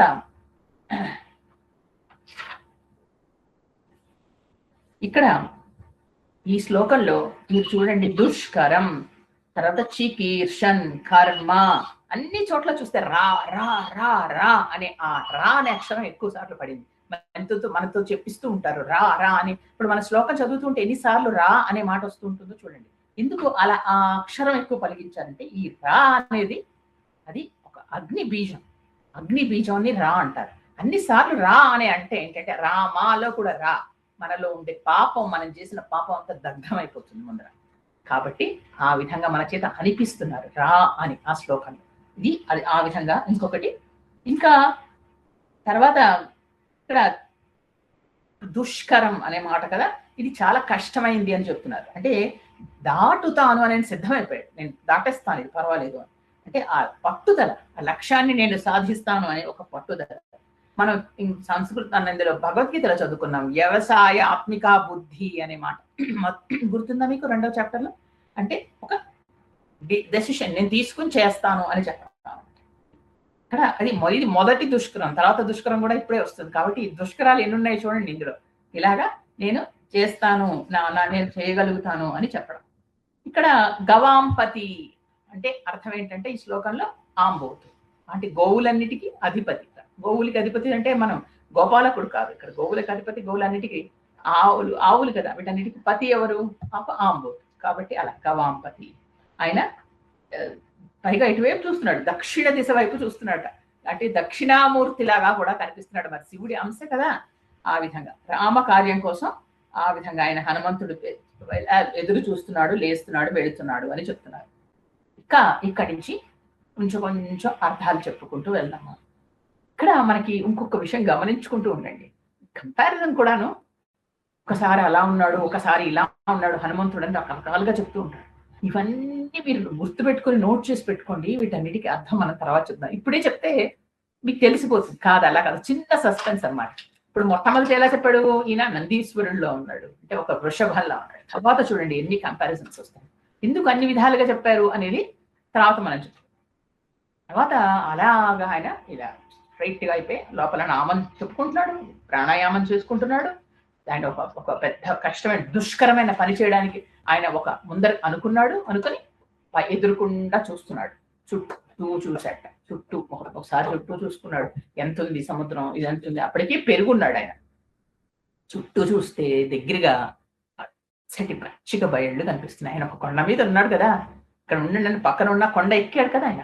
ఎక్కి చూసేసరికి ఆ కొండ అంతా అప్పుడే వర్షం పడి తగ్గింది. పచ్చిక బయళ్ళు కనిపించాయి. ఎలా ఉన్నాయట అవి? మృదువుగా, స్వచ్ఛంగా, అందంగా ఉన్నాయట. చక్కటి చూడండి, వర్షం పడి బాగా పడిన తర్వాత మీరు ఒక కొండలో ఉన్న ప్రదేశాలకు వెళ్తే, అంటే ఎవరో ముట్టుకోనివి ఎంత అందంగా ఉంటాయో, వాటి మీద చిన్న చిన్న బిందువులతో అద్భుతంగా ఉంటాయి. అలాగా కనిపించాయి. వాటి మీద పైన నీటి ముత్యాలు ఉన్నాయట. అంటే ఎవరు అంతవరకు తొక్కలేదు, అటువైపు ఏవి రాలేదు కాబట్టి ఆ గడ్డి మీద చిన్న చిన్న నీటి ముత్యాల్లాగా మెరుస్తున్నాయి. ఇదే మరి కావ్యంలో ఉండే అందం అని చెప్పాను కదా, ఇది అది లోపల ఉండే అర్ధ సౌందర్యం. చల్లగాలికి అటు ఇటు ఊగుతున్నాయి అవి ఉండి వైఢూర్యాల్లాగా వాటి మీద సూర్యకాంతి పడి మెరుస్తున్నాయి. అద్భుతంగా ఉన్నాయి ఆ నీటి బిందువులు అంటారు. అటువంటి పచ్చిక మీద మహాబలుడైన హనుమంతుడు హాయిగా అటు ఇటు తిరుగుతున్నాడు ముందర. ఎందుకు? చూసుకుంటున్నాడు అంతా, ఎంత దూరం ఎగరాలి, ఎంత శక్తి ఉపయోగించాలి, ఎంత నేను అదిమి పెట్టి లేవాలి, ఇలాగా. కానీ ఇవన్నీ చూసినా వాటి దృష్టి వాటి మీద, ఆయన దాని మీద లేదు. ఆయన ధైర్యంగా ఉన్నాడు. అదేంటి పచ్చిక బయలు మీద తిరగడానికి ధైర్యం ఏమిటి, ఎగరడానికి ధైర్యం కావాలి కదా, ఏంటి ధైర్యం అంటే ఇక్కడ ఈ ధైర్యం లేదు. మనకి అత్యంత ఆకర్షణీయమైనది ఎదురుకుండా కనిపిస్తూ ఉంటే మనల్ని రెండోసారి చూడాలి లాగేస్తూ ఉన్నా నిగ్రహించుకోవడం అదొక ధైర్యం అండి. దాన్ని ధీరత్వం అంటారు. ఇప్పుడు ఇది చిన్న ధీరత్వం. రేపు పొద్దున ఆయన లంకలోకి వెళ్ళబోతున్నాడు. అత్యంత ఆకర్షణీయమని ఆయన అనేక ఐశ్వర్యాలు అవన్నీ ఆయన ముందర కనిపిస్తాయి. కానీ వాటి మీద రెండవసారి కూడా తల తిప్పి ఉండక అలా ఉండడం ధీరత్వం. అలాంటి ధీరత్వం ఈయనలో కనిపిస్తుంది. అంటే ఇంద్రియాల మీద ఎంత నిగ్రహం ఉంది అని. అలాంటిది మనకు కనిపిస్తా అబ్బా ఎంత బాగుందో అని రెండోసారి చూస్తాం, మూడోసారి అందరికీ చెప్తాం, నాలుగోసారి ఫోటోలు కూడా తీసేస్తాం. కాబట్టి ఆయన వాటి వైపు ఇలా ఒకసారి చూసేసి ఎటువైపు ఎగరదలుచుకున్నాదో ఆ ఆకాశం వైపు చూస్తున్నాడు. ఎంత ఆయన బాహ్య స్థితిని ఆవిష్కరించే స్తోత్రం ఇది. ఎలా ఉన్నాడు పై నుంచి చూస్తే ఎలా ఉన్నాడు, ఆయన ఏం చూస్తున్నాడు అంటూ బాహ్య స్థితి ఇదంతా చెప్పబడుతుంది ఈ శ్లోకంలో. ఇక్కడ హనుమంతుడు అంతకు ముందర మనం చెప్పుకున్నాం, ఆయన లంఘించడానికి మహేంద్రగిరి అనే పర్వతాన్ని ఎక్కాడు. ఎక్కి ఆయన ఎంతలా పెరిగాడంటే ఆయన అటు ఇటు నడుస్తూ ఉంటే, ఇప్పుడు చూడండి ఈ శ్లోకంలో చెప్పబడుతుంది 4వ శ్లోకంలో, ఒక సింహంలాగా ఆయన విజృంభిస్తున్నాడు. సింహంతో పోలిక, సింహంలాగా విజృంభిస్తూ తిరుగుతున్నాడు. ఆయన తిరుగుతూ ఉంటే అక్కడ చెట్లు కూలిపోయాయి. అంటే ఆయన పాదాలు తగలలేట, ఆయన వక్షస్థలం తగిలి పడిపోతున్నాయి. అంటే ఆయన వక్షస్థలం సరిపడేంత మహావృక్షాలు ఉన్నాయి. అంటే ఆయన ఎంత పొడుగున్నాడో మీరు ఊహించుకోండి.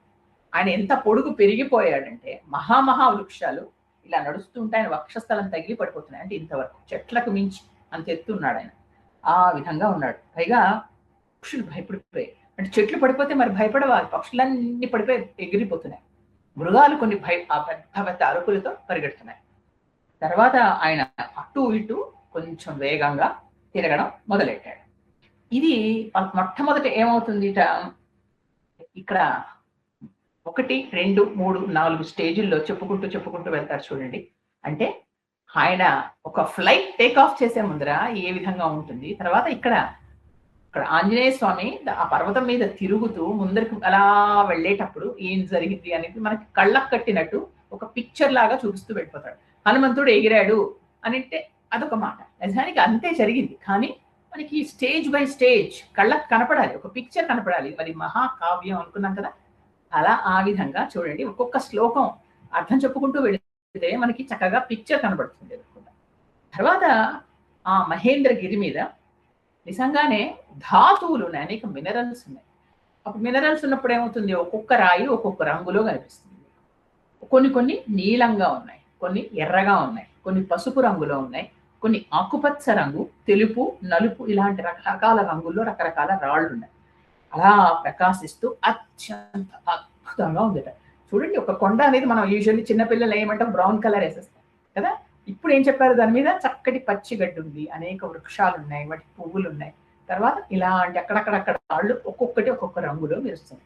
మీ కళ్ళ ముందర క్యాన్వాస్ కనబడుతుందా లేదా, కలర్ఫుల్ క్యాన్వాస్, ఇన్ని రంగులతో అన్ని రాళ్ళు, దాని మీద హనుమంతుడు తిరగడం కనిపిస్తుంది కదా.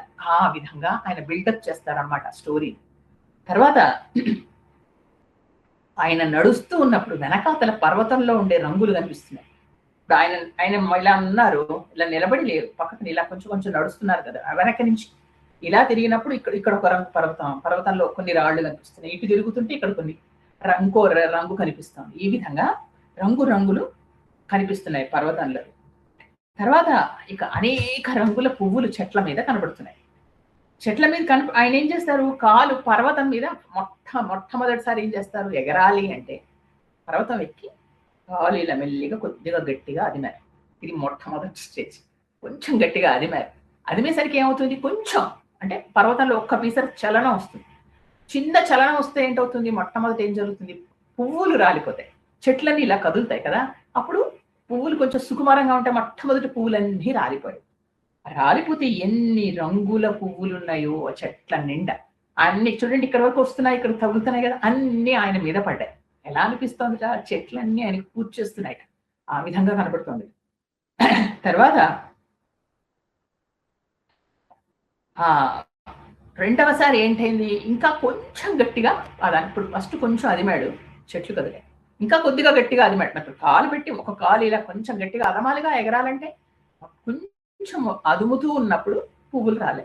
ఇంకా కొంచెం గట్టిగా అదిమినప్పుడు ఏమవుతుందిట, అక్కడ అనేక పెద్ద పెద్ద గుహలు ఉన్నాయి. అనేక కొండలు ఉన్నప్పుడు గుహలు కూడా ఉంటాయి కదా.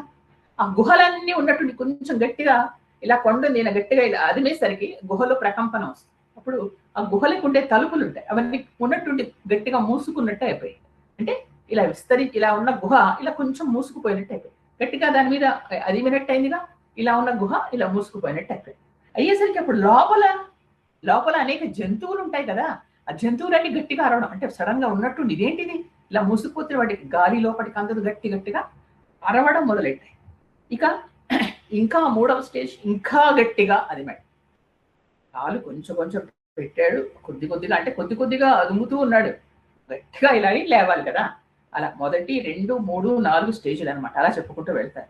ఇంకా గట్టిగా అదిమేసరికి ఏమవుతుంది, రాళ్లకు ఒకటి దానికొకటి ఉరుసుకుపోతాయి కదండి. అనేక రాళ్ళు ఉన్నాయి.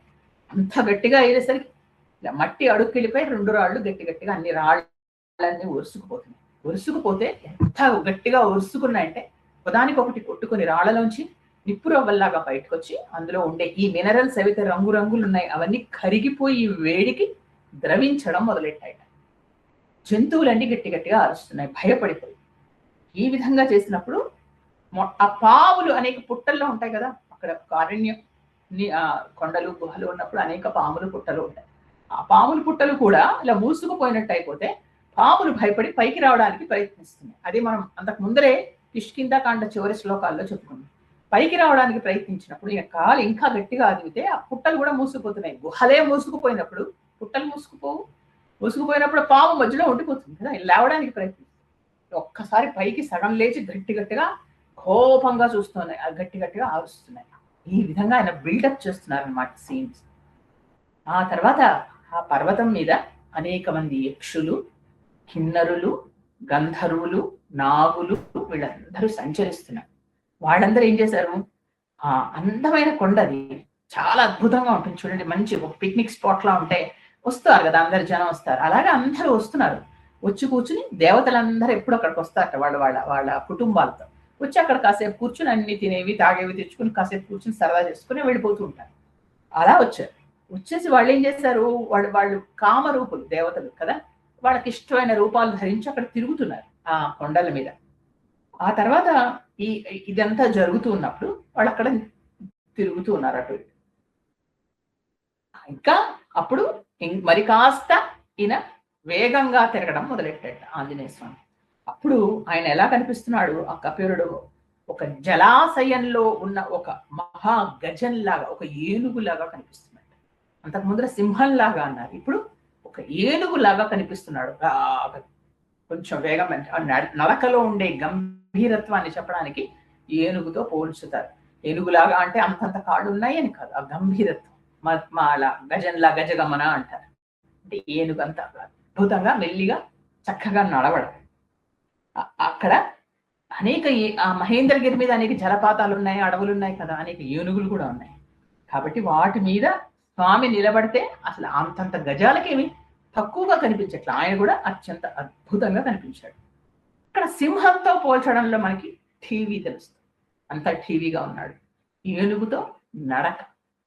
ఇక వృషభం అంటే ఏకాగ్రత. ఒకటి నందీశ్వరుడికి ఇప్పుడు ఏకాగ్రత ఉంటుంది, అలా చూస్తూ ఉంటాడు. అదే మనకి శివుడు ముందర నిలబడి ఉంటాడు, ఆయన ఎంత ఏకాగ్రత శివుడినే చూస్తూ ఉంటాడు. అది నందీశ్వరుడు అంటే ఏకాగ్రతకి తప్ప నిర్వచనం, ఉదాహరణ అలా చెప్తారు. కాబట్టి అలాగా పోలికలు. ఇక ఆయన ఏం చేశాడు, ఇలా ఈ విధంగా ఆయన ఎగరడానికి సిద్ధపడి మొట్టమొదట ఆయన అందరికీ నమస్కారాలు చేయడానికి మొదలెడుతున్నాడు. ఈ లోపల మనం ఇక్కడ ఈ వేగానికి పాములు లేచాయి అని చెప్పుకున్నాం. పాములు పైకి లేచిన పాములకి ఏంటి, పుట్టలు మూసుకుపోతున్నాయి, సగం సగం పైకి వచ్చాయి. ఆ కోపంతో ఏం చేశాయంటే పక్కనున్న పెద్ద పెద్ద రాళ్ళు అవి ఉంటే రాళ్ళని కొట్టేసి వాటిని కాటేస్తున్నాయి. రాళ్ళని కాటేస్తున్నాయి. అవన్నీ మహాసర్పాలండి. వాటి మీద కూడా స్వస్తిక్ మార్కులో గుర్తులు ఉన్నాయని మనం కిష్కింధాకాండలో చెప్పుకున్నాం. అలాంటి పాములు అవి. బట్ స్వస్తిక్ మార్కుల్లో వాటి పడగల మీద గుర్తులు ఉన్నాయి. అలాంటి పెద్ద పెద్ద మణులు ఉన్న పాములు అవి ఏం చేస్తాయి, కోపంలో గట్టిగా పక్కనున్న రాళ్ళని కాటేశాయి. ఎందుకు పక్కన ఏది ఉంటే దాన్ని కాటేస్తున్నాయి, కోపంలో ఉన్నాయి. అందులోంచి పెద్ద పెద్ద అగ్గిరవ్వల మంటలు పుడుతున్నాయి. ఆ విధంగా ఉంది. ఉన్నప్పుడు ఈయన ఏం చేశారంటే ఇంకా అక్కడి నుంచి ప్రయాణంలో మన అందరం దేవతలకి స్తుతి చేయడం మొదలెట్టారు. ఇది మనందరికీ ఒక పాఠం. పెద్ద పెద్ద ప్రయాణాలు మనం చేస్తూ ఉంటాం. ఏదో ఒకసారి నమస్కారం పెట్టుకోవడం, ఎలా స్థితి చేయాలి, ఎవరిని చేయాలి అనేది మనందరికీ చెప్తున్నారు. మొట్టమొదట ఆయన సూర్యుడికి స్తుతి చేశారు. తన ఇష్టదైవం. తర్వాత ఇక్కడ ఏంటి, ఆయనకి ముందర ముఖ్య గురువు ఆయనే కదండి. తనకి అన్ని నేర్పించింది ఆయనే కాబట్టి ఆయనకి, సూర్యుడికి. తర్వాత ఆయన మహేంద్రుడికి చేశారు. మహేంద్రుడికి ఎందుకంటే ఇంద్రియ పటుత్వాలు, మన ఇంద్రియాలన్నీ మహేంద్రుడి వరాలు అంటారు. ఆయన ఇంద్రుడి వల్లే మన అవయవాలన్నీ మనకి ఆ విధంగా ఉంటాయి. కాబట్టి మనం ఏం చేయాలంటే ఇంద్రుడికి నమస్కారం చేయాలి అంటారు. కాబట్టి ఆయన ఇంద్రుడికి నమస్కారం చేశారు. తర్వాత వాయుదేవుడు, తన తండ్రి అయిన వాయుదేవుడికి నమస్కారం చేశాడు. తర్వాత బ్రహ్మదేవుడు, ఎందుకంటే ఆయనే కదా సృష్టికర్త, ఆయనకి నమస్కారం చేశాడు. తర్వాత ఇతర దేవతలందరికీ నమస్కారం చేశాడు. చేసి ఇక్కడ ఆయన వినయ విధేయతలు తెలుస్తాయి. నా అంతవాణ్ణి నేను అని ఎగిరి వెళ్ళిపోకుండా దేవతలందరికీ మీ వల్లే నేను ఎగరగలుగుతున్నాను, మీ దయ వల్లే నేను చేయగలుగుతున్నాను అంటూ దేవతలందరికీ నమస్కారం చేశారు. చేసి అప్పుడు తూర్పు దిశకు మళ్ళా తిరిగాడు. తిరిగి ఇంకొకసారి తన తండ్రి అయిన వాయుదేవుడికి నమస్కారం చేసుకున్నాడు. చేసి అప్పుడు ఆయన వెళ్ళవలసింది ఎటువైపు, దక్షిణ దిశ వైపు వెళ్ళాలి కదా. అందుకని ఇటువైపు మళ్ళా తిరిగి తూర్పు దిశ వైపు తిరిగి మళ్ళా తండ్రికి నమస్కారం చేసి మళ్ళీ దక్షిణం వైపు తిరిగాడు. తిరిగి అప్పుడు తన తేజస్సు పెరగడం కోసం శరీరాన్ని పెంచడం మొదలెట్టాడు.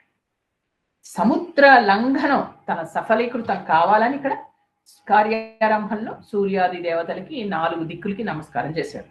అప్పుడు పర్వతకారంలో పెద్దగా పెరగడం మొదలెట్టాడు. అంటే పర్వతం మీద ఇంకొక పర్వతం ఉన్నట్టుగా ఇంకా పెరగడం మొదలెట్టాడు. రెండోసారి వాయుదేవుడికి రెండోసారి ఎందుకంటే జన్మ ఇచ్చాడు కాబట్టి ఒకసారి 4 దిక్కులకి అధిపతిగా ఒకసారి నమస్కారం చేశాడు. అంటే తర్వాత తన తండ్రిగా చేస్తూ వానర వీరులందరూ చూస్తూ ఉంటే అప్పుడు పున్నమి రోజు పొంగే సముద్రంలాగా ఆయన వృద్ధి చెందడం మొదలెట్టాడు. పున్నమి రోజు సముద్రంలో మీరు చూస్తుంటే ఆ అలలు వేరండి, ఆ ఉద్ధృతం వేరు. కాబట్టి ఆ మామూలుగా ఉన్నట్టుగా ఉండదు. అంత అద్భుతంగా ఆయన అలా పెరిగిపోతున్నాడు. సముద్రాన్ని ఒకసారి అవలీలగా దాటాలి అని మనసులో అనుకున్నాడు. తర్వాత ఇప్పుడు ఏం చేశాడు, ఇలా అటు ఇటు తిరుగుతూ అందరూ చేతులతో కొన్ని పెద్ద పెద్ద కొండలు వాటి నుంచి చేతులతో ఇలా అంటే కొంచెం అదిమి చూసుకుంటున్నాడు. తర్వాత కాళ్ళతో కాస్త అదిమి చూసుకుంటున్నాడు నేల. ఆ విధంగా అటు ఇటు తిరుగుతున్నాడు. తిరిగేసరికి ఒక్కసారి మళ్ళా ఆ మహేంద్రగిరి అంతా కంపించిపోయింది. చూడండి, పర్వతం మీద ఇంకొక పర్వతాకారుడు నిలబడి అటు ఇటు తిరిగి ఇంకా గట్టిగా అదుముతూ ఉంటే ఏంటవుతుంది ఆ పర్వతం. అక్కడ మట్టి మొత్తం ఇంకా పూర్తిగా చెట్లన్నీ అటు ఇటు ఇంకా ఊగడం మొదలెట్టాయి. ఇంకా కొన్ని పూలు ఎక్కడైనా మిగిలి ఉంటే అవి కూడా కింద రాలాయి. సువాసనలు మొత్తం పర్వతం అంతా పూల మయమైపోయి పూల కొండలా కనిపిస్తుందిట. తర్వాత ఆయన మీద అంతా పడుతున్నాయి. తర్వాత ఆ నొక్కుతూ ఉంటే చెప్పాను కదా నేను, ఆ పైన అనేక రాళ్ళు ఒకదానికొకటి ఓరిసి అందులోంచి నిప్పురవ్వలు పుట్టి ఆ రాళ్లలో ఉండే ఆ మినరల్స్ అన్ని కరిగి ప్రవహిస్తూ ఉంటే ఆ జలధారలుగా రంగురంగుల జలధారలు ఒకవైపు నుంచి ఎరుపు పసుపు అలా కారుతున్నాయి. ఆ తర్వాత అనేక చోట్ల అగ్ని పుట్టింది. తర్వాత ఆ పర్వతంలో ఉన్న ప్రాణులన్నీ గట్టిగా భయంతో అరుస్తున్నాయి. అనేక జంతువులు ఉన్నాయి, అవన్నీ భయంగా అరుస్తున్నాయి. ఆ ధ్వని అంతా అన్ని దిశల్లోకి వ్యాపిస్తుంది.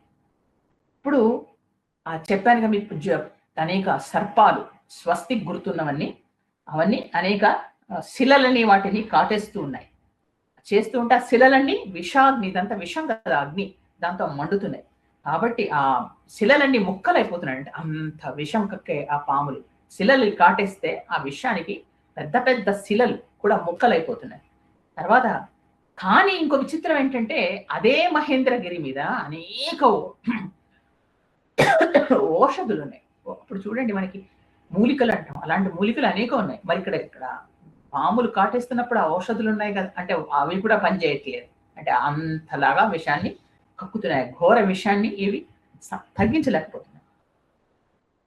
ఇలా అవుతూ ఉంటే ఆ కొండ మీద అనేక మంది ఋషులు తపస్సు చేసుకుంటూ ఉన్నారు. వాళ్ళు ఏంటో భూతాలు ఏవో వచ్చాయి, ఏమవుతోంది, ఎందుకు ఇలా కొండంతా కదిలిపోతుంది, ఎందుకు ఇలా జంతువులు అరుస్తున్నాయని ఒక్కసారి ఏం చేశారట వాళ్ళు అంటే వాళ్ళందరికీ తపశ్శక్తి. ఆ కొండను వదిలి కొంచెం ఆకాశంలోకి ఎగిరారు. ఆ తర్వాత అక్కడికి కొంతమంది దేవతలు వాళ్ళు వచ్చారు. వాళ్ళ వాళ్ళ వాళ్ళ కుటుంబాలతో. వాళ్ళ విద్యాధరులు. దేవతల్లో అనేక తెగలు ఉంటారు. అనేక జాతులు. ఇక్కడ విద్యాధరులు అనేవాళ్ళు ఉన్నారు. వాళ్ళు ఏం చేశారంటే మంచి కంఠహారాలు వాళ్ళ అలంకారాలు అలంకార ప్రియులు. ఎప్పుడు చక్కగా అలంకారం చేసుకుంటూ ఉంటారు. ఎర్రటి మాలలు వేసుకున్నారు. ఎర్ర చందనం రాసుకున్నారు. ఎర్ర తామరలు వాళ్ళ కళ్ళు కూడా ఎర్ర తామరలుగా ఉన్నాయి. తర్వాత వచ్చి కూర్చుని వాళ్ళందరూ వాళ్ళ కుటుంబాలతో కూర్చుని చక్కగా అక్కడ మంచి జలపాతాలు అవి ఉంటాయి. నీళ్ళ దగ్గర మంచి పళ్ళు అవి ఉంటాయి. తర్వాత ఏవో తెచ్చుకున్నారు అవన్నీ కూర్చుని చేస్తున్నారు. పైగా కొంతమంది మధుపానం కూడా చేస్తున్నారు. ఇంకా స్త్రీలు అత్యంత అందంగా ఉన్నారు. వాళ్ళు హారాలు, అందలు, దండకడియాలు, చేతులకి కరకంకణాలు అన్ని పెట్టుకున్నారు. చేసి అక్కడ వాళ్ళన్ని తెచ్చుకున్నారు. అక్కడి నుంచి లేహ్యాలు, భక్ష్యాలు, తర్వాత మధురసాలు అవన్నీ తెచ్చుకున్నారు. వాళ్ళు ఆ స్వర్గం నుంచి తెచ్చుకుని అక్కడ కూర్చుని అవన్నీ వాళ్ళు ఒక పిక్నిక్ ఎంజాయ్ చేస్తున్నారు. ఎప్పుడైతే ఈ మొత్తం కొండ మహేంద్రగిరి కదిలిపోతుందో ఆ విద్యాధరులు కూడా వాళ్ళ వాళ్ళ స్త్రీలను పట్టుకుని ఆకాశంలోకి ఎగిరారు. ఎగిరిన తర్వాత వాళ్ళతో పాటు కొన్ని డాళ్ళు, కొన్ని పెద్ద పెద్ద బంగారు పిడి ఉన్న ఖడ్గాలు అవన్నీ తెచ్చారు. అవన్నీ వదిలేశారు. కేవలం వాళ్ళ స్త్రీలను మాత్రం గట్టిగా పట్టుకుని ఆకాశంలోకి ఎగిరి అలా నిలిచారు. అంటే ఆధారం ఏం లేదు, కానీ వాళ్ళ ఆకాశంలో నిలబడగలరు. దేవతలు కదా, నిలబడి అక్కడి నుంచి చూస్తున్నారు ఆశ్చర్యంగా ఏంటవుతుంది అని. అప్పుడు అక్కడ కొంతమంది సిద్ధులు ఉన్నారు. వాళ్ళు చెప్తున్నారు. వాళ్ళు ఏం చెప్తున్నారంటే విద్యాధరులకు ఏమవుతుంది అని, విద్యాధరులు ఎందుకు ఇలా అయిపోతుంది అని అడుగుతుంటే అప్పుడు కొంతమంది ఇంతకు ముందరే పైకి వెళ్ళిన సిద్ధులు చెప్తున్నారు. ఇక్కడ అది ఎవరంటే మాకు కనిపిస్తున్నాడు చూడండి, ఆయన పర్వతాకారుల్లాగా కనిపిస్తున్నాడా? ఆయన ఎవరో కాదు, పవనపుత్రుడైన హనుమంతుడు. ఆయన ఏం చెయ్యబోతున్నాడంటే రామ కార్యం కోసం అనేక జంతువులు, మొసళ్ళు, తిమింగలాలు, అనేక రాక్షసులు ఉన్న ఈ సముద్రాన్ని దాటబోతున్నాడు. ఈయన శ్రీరామ కార్యార్థం సుగ్రీవుడి ఆజ్ఞ మేరకు ఈ అసాధ్యమైన పనిని చెయ్యబోతున్నాడు అని చెప్పారు.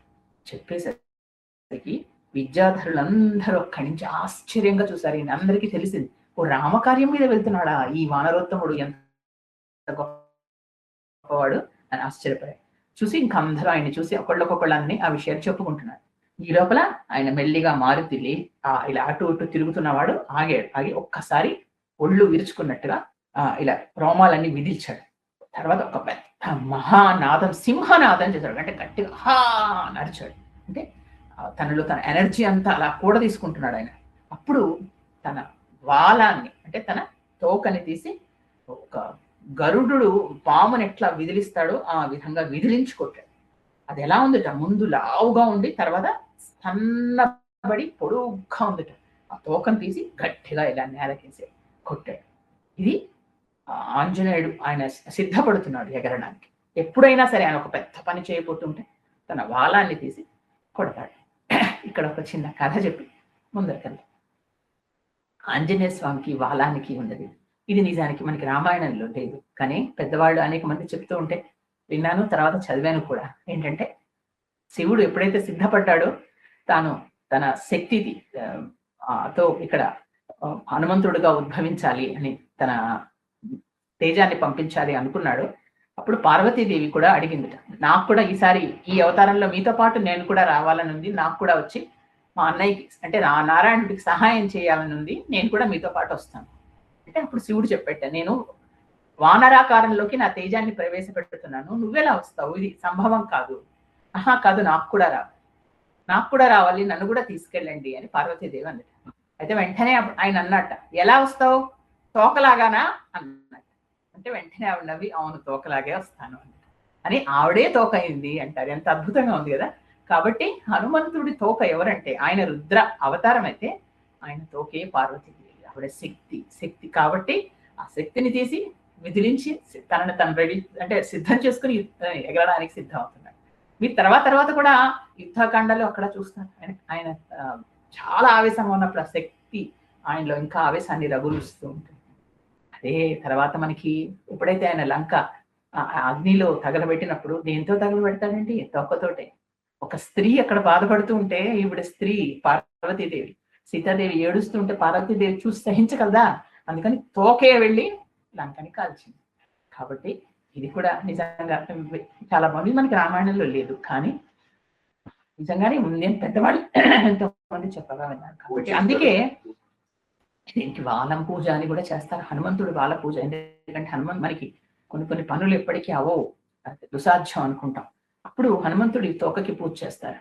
అది కింది నుంచి పై వరకు రోజుకొకసారి గంధం రాసి బొట్టు పెట్టి తోక మొదట్లో హనుమాన్ చాలీస చదువుకుంటారు. తర్వాత రెండవ రోజు ఆ బొట్టును అలాగే ఉంచుతారు. పైన ఇంకొక కొంచెం మళ్ళా గంధం రాసి బొట్టు పెడతారు.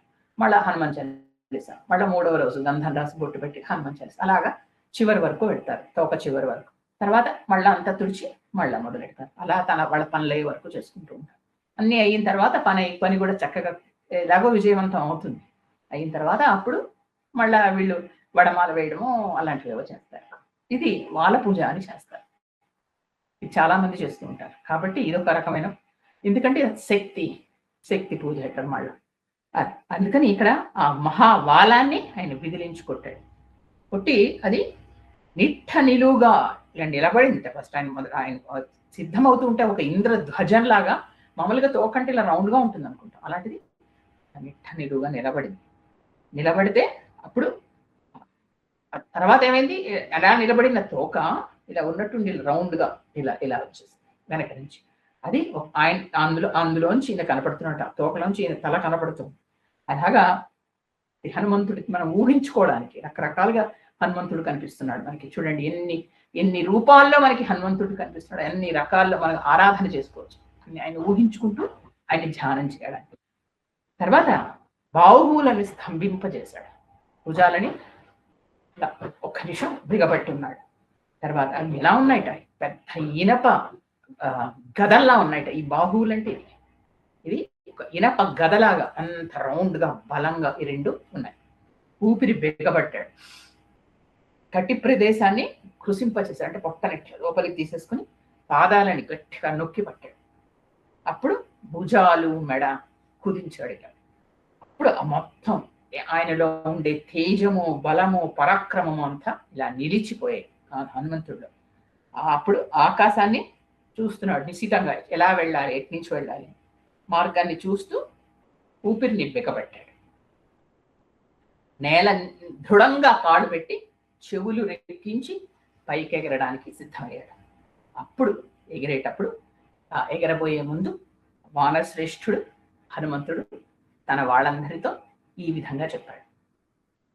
నేను యథారాఘవ నిర్ముక్త శరస్వసన విక్రమ అన్నాడు.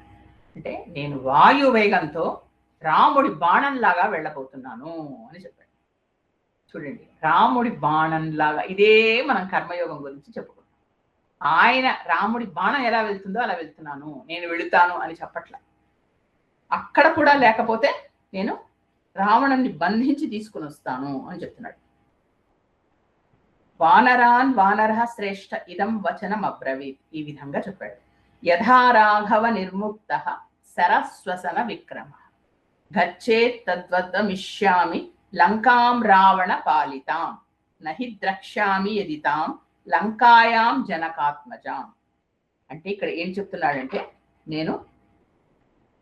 నేను లంకలో వెళ్ళి ఆయన్ని సీతాదేవిని వెతికి చూస్తాను. ఆవిడ గనక కనిపించకపోతే స్వర్గానికి వెళతాను. అక్కడ కూడా ఆవిడ లేకపోతే నేను రావణుని బంధించి తీసుకుని వస్తాను అని చెప్తున్నాడు. ఏదేమైనా సరే నేను సీతమ్మని చూసే వస్తాను అని చెప్పాడు. అంత గట్టిగా ఆయన చెప్పాడు. ఇది దీనిలో నిజానికి ఈ శ్లోకంలో కూడా ఒక రహస్య అర్థం ఉంది. ఏంటంటే, సంసార సాగరం దాటి ఆత్మ దర్శనం చేసుకుని నేను భగవద్ దర్శనం చేసుకుని వస్తాను అని చెప్తున్నాడు అంటారు. తర్వాత ఆయన ఏం చెప్తున్నాడంటే, ఈ కార్యం చేయడం రాముడి కోసం, రామార్థం చేస్తున్నాడు, వానరార్థం చేస్తున్నాడు. అంటే రాముడి కోసం చేస్తున్నాడు, వానరుల కోసం చేస్తున్నాడు, తన కోసం ఈయన చెయ్యట్లేదు. ఎందుకంటే చెప్పాము, అనుకున్నాం కదా, మహానుభావులు ఎవరు చేసినా లోకక్షేమం కోసం చేస్తారు, స్వలాభం కోసం చెయ్యరు. ఇక్కడ రాముడు వదిలిన బాణంలాగా వెళుతున్నాను అనేది చాలా గొప్ప మాట అసలు.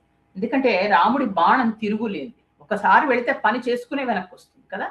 కాబట్టి అది కర్మయోగానికి ముఖ్య సూత్రం ఇదే, నేను చేస్తున్నాను అని కాకుండా రాముడి బాణంలాగా వెళుతున్నాను. ఇది నాకు తన కోసమో తన పని కోసమో కాదు. రాముడి బాణం రాముడి పనిముట్టు కదా, ఆయన పనిముట్టు. దానికి నిజానికి ఆ రాముడి బాణానికి దానికి సహజంగా వెళ్ళే వేగం, దానికి సహజంగా ఏదో లేవు. ఆయన ప్రయోగించిన దాన్ని బట్టి బాణం వెళ్తుంది. కాబట్టి నేను అలాగా రాముడికి సరెండర్ అయిపోతున్నాను. అందుకని నాకు శక్తి బలాన్ని ఎవరిచ్చారు? బాణానికి ఎవరిచ్చారు? శక్తిని బలాన్ని రాముడు ఇచ్చాడు. అలాగే నాకు కూడా నా శక్తి బలాన్ని రాముడే ఇస్తున్నాడు. మనందరికి కూడా ఆయన ఇస్తున్నాడండి. లేకపోతే మనం కూర్చొని చెప్పుకోలేము, వినములేము కదా. రాముడు ఆ బాణాన్ని ఎందుకు వాడతాడు? తన పని కోసం వాడుకుంటాడు. అది మధ్యలో ఆగదు కదా. బాణం ఏదైనా పని చెప్తే చూడండి, అప్పుడు 7 తాటి చెట్లని దాటి ఆ కొండలోంచి వెళ్ళి ఆ పాతాళంలోకి వెళ్ళి ఎలా పైకి వచ్చిందో సుగ్రీవుడికి చూపిస్తున్నప్పుడు లక్ష్యాన్ని చేరుతుంది. కాబట్టి తను బాణంతో పోల్చుకుంటున్నాడు. నాకు కూడా నిజానికి సహజంగా వేగం లేదు, నాకు శక్తి లేదు. ఇది వినయం. నిజానికి ఆయనకి శక్తి లేదా? ఆయనకున్న శక్తి ఎవరికీ లేదు.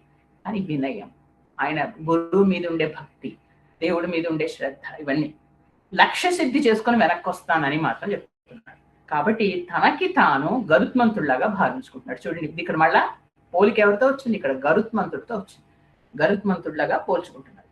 అంటే ఈ యోగ శాస్త్రం ప్రకారం ఆలోచిస్తుంటే ఆకాశ గమనంలో చేస్తున్నప్పుడు గరుడుడిగా పోల్చుకోవాలట తను అప్పుడే ఎగరగలడు. ఆకాశ గమన శక్తి రావడానికి అలాగా గరుడుడిగా పోల్చుకోవాలి అని చెప్తాడు. ఈ విధంగా ఆయన భావించుకుంటూ గరుత్మంతుడుగా తను భావించుకుంటూ అంతరిక్షంలోకి ఆయన ఒక్కసారిగా ఎగిరాడు. ఇంతసేపు మనం ప్రయత్నాలు చెప్పుకున్నాం, ఇలా చేశాడు అలా చేశాడు, 1 2 3 4 స్టేజెస్ చేస్తూ ఒక్కసారి అదింపెట్టాడు, ఎగిరాడు. ఆయన ఎగురుతూ ఉంటే ఆ వేగానికి కొన్ని వృక్షాలు ఆయనతో పాటు వచ్చేసాయి పైకి. అంటే ఇలా ఆయన కొండని అదిమేసరికి మట్టి కిందికి వెళ్ళిపోతుంది. కొన్ని చెట్లు పైకి లేచిపోయాయి, ఆ వేళ్లతో సహా లేచి ఆ వేగానికి ఆయనతో పాటు వెళ్ళిపోయాయి. ఇది ఎలా సాధ్యం? మీరు ఎప్పుడైనా కారు వెళుతూ ఉంటే చూడండి, స్పీడ్గా వెళుతుంటే కారుతో పాటు కొన్ని చిన్న ఆకులు, చిన్న కాగితాలు కూడా ఆ టైర్లతో పాటు కొంత దూరం వెళ్ళి ఆగిపోతుంటాయి కదా, స్పీడ్గా వెళ్ళిపోతున్నప్పుడు కదా. అలాగే అంత వేగంగా ఆయన వెళుతున్నప్పుడు ఆయనతో పాటు కొన్ని చెట్లు వెళ్ళాయి. తర్వాత ఎలాగంటే ఆ చెట్లలో పక్షులు ఉన్నాయట, పూలు ఉన్నాయట, తర్వాత పళ్ళు ఉన్నాయట, అవన్నీ వెంటనే ఆయనతో పాటు వెళుతున్నాయి అంటారు. ఇక్కడ చాలా తమాషా అయిన పోలిక చెప్తారు. 1-2 శ్లోకాలు చెప్పి ఇక్కడికి ముగించేస్తారు. ఎలా ఉన్నాయట? కొన్ని చాలా దూరంగా ఆయన వెళ్ళిపోతూ ఉంటే ఆయనతో పాటు చెట్లు వెళ్ళిపోతున్నాయి. కొన్ని చెట్లు బలంగా ఉన్నాయి, పడిపోయాయి. కొన్ని తేలిగ్గా ఉన్నాయి, కొన్ని ఆయనతో పాటు ఇంకో కొంచెం దూరం వెళ్ళి పడిపోతున్నాయి. అంటే చెట్లు ఎగరలేవుగా, ఆయన ఆ వేగానికి ఆయనతో పాటు వెళ్ళి కొన్ని వెళ్ళాయి, కొన్ని సముద్రంలో పడిపోతున్నాయి. ఎలా అనిపించింది అంటే ఇక్కడ వాల్మీకి మళ్ళీ కావ్యం.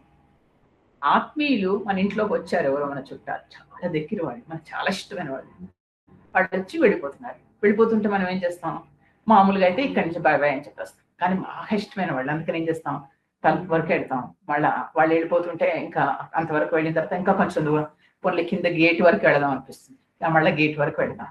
తర్వాత వాళ్ళ కారు వచ్చి మళ్ళీ వాళ్ళు వెళ్ళిపోతుంటే ఆ కారు వరకు వెళ్ళి కిటికీ వరకు వెళ్తాం. వెళ్ళి అక్కడి నుంచి మళ్ళీ ఇంకొకసారి బాయ్ చెప్తాం. అంటే మనం వాళ్ళు వదలలేక వదులుతాం. ఆ విధంగా అది గుర్తొచ్చింది వాల్మీకి. ఆత్మీయులు దూర ప్రదేశం వెళ్ళిపోతుంటే బంధువులు వచ్చి వాళ్ళకి ఎలా వేడుకోలు చెప్తారో, అందుకని ఆ చెట్లు కూడా అలా వెళ్ళాయి. తర్వాత ఈ పెద్ద చెట్లు మాత్రం సైన్యాలు ఒక మహారాజుని ఎట్లా అనుసరిస్తాయో అట్లా అనుసరించాయి. చెట్లలో కూడా తేడా చెప్పాడు. కొన్ని చెట్లు అలా వెళ్ళిపోయాట, కొంత దూరం వెళ్ళి పడిపోయాట. అదేలాగా అంటే బంధువుల వెంట మాత్రం చాలా ఇష్టంగా వెళ్ళాలని ఇలా వెళ్తారు. కానీ ఒక రాజుగారు సైన్యం అని కంపేర్ చేశారు. అంటే రాజుగారు వెళ్తున్నప్పుడు సైన్యం కూడా వెంబడి వెళ్ళాలి, కానీ అది తప్పనిసరిగా అది ఉద్యోగం, లేకపోతే రాజుగారికి కోపం వస్తుంది.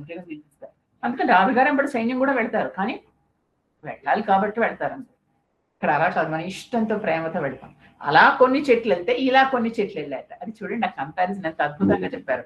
కాబట్టి ఇదేంటంటే ఇదంతా ఆయన వాల్మీకి దర్శించిన తీరు. ఆయన చూసారా, ఆయనకి బ్రహ్మదేవుడు ఇచ్చిన వారు, నువ్వు ఆచమనం చేసుకుని కూర్చోవారు, నువ్వు ఊహించుకో, మొత్తం నీకు అలా కనిపిస్తుంది.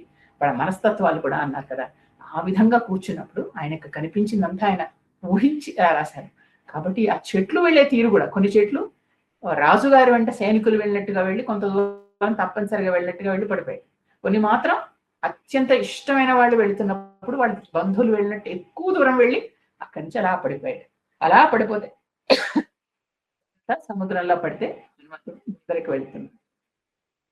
ఈరోజు ఇక్కడికి ఆపుతాను, ఎందుకంటే ఇంకా హనుమంతుడు వేగాన్ని అందుకోవడం సాధ్యం కావడం కొంచెం కష్టం.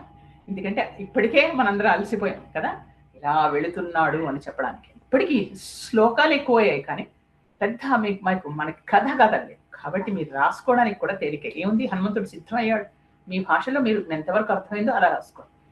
కాకపోతే కంపారిజన్స్ ఉన్నాయి, అవి అద్భుతంగా ఉంటాయి. ఒకసారి ఆయన ఒక నందిలాగా కనిపించాడు, తర్వాత ఏనుగులాగా కనిపించాడు, సింహంలాగా కనిపించాడు. ఇలా ఎన్ని పోలికలు ఉన్నాయండి, అన్ని రాయండి మీరు.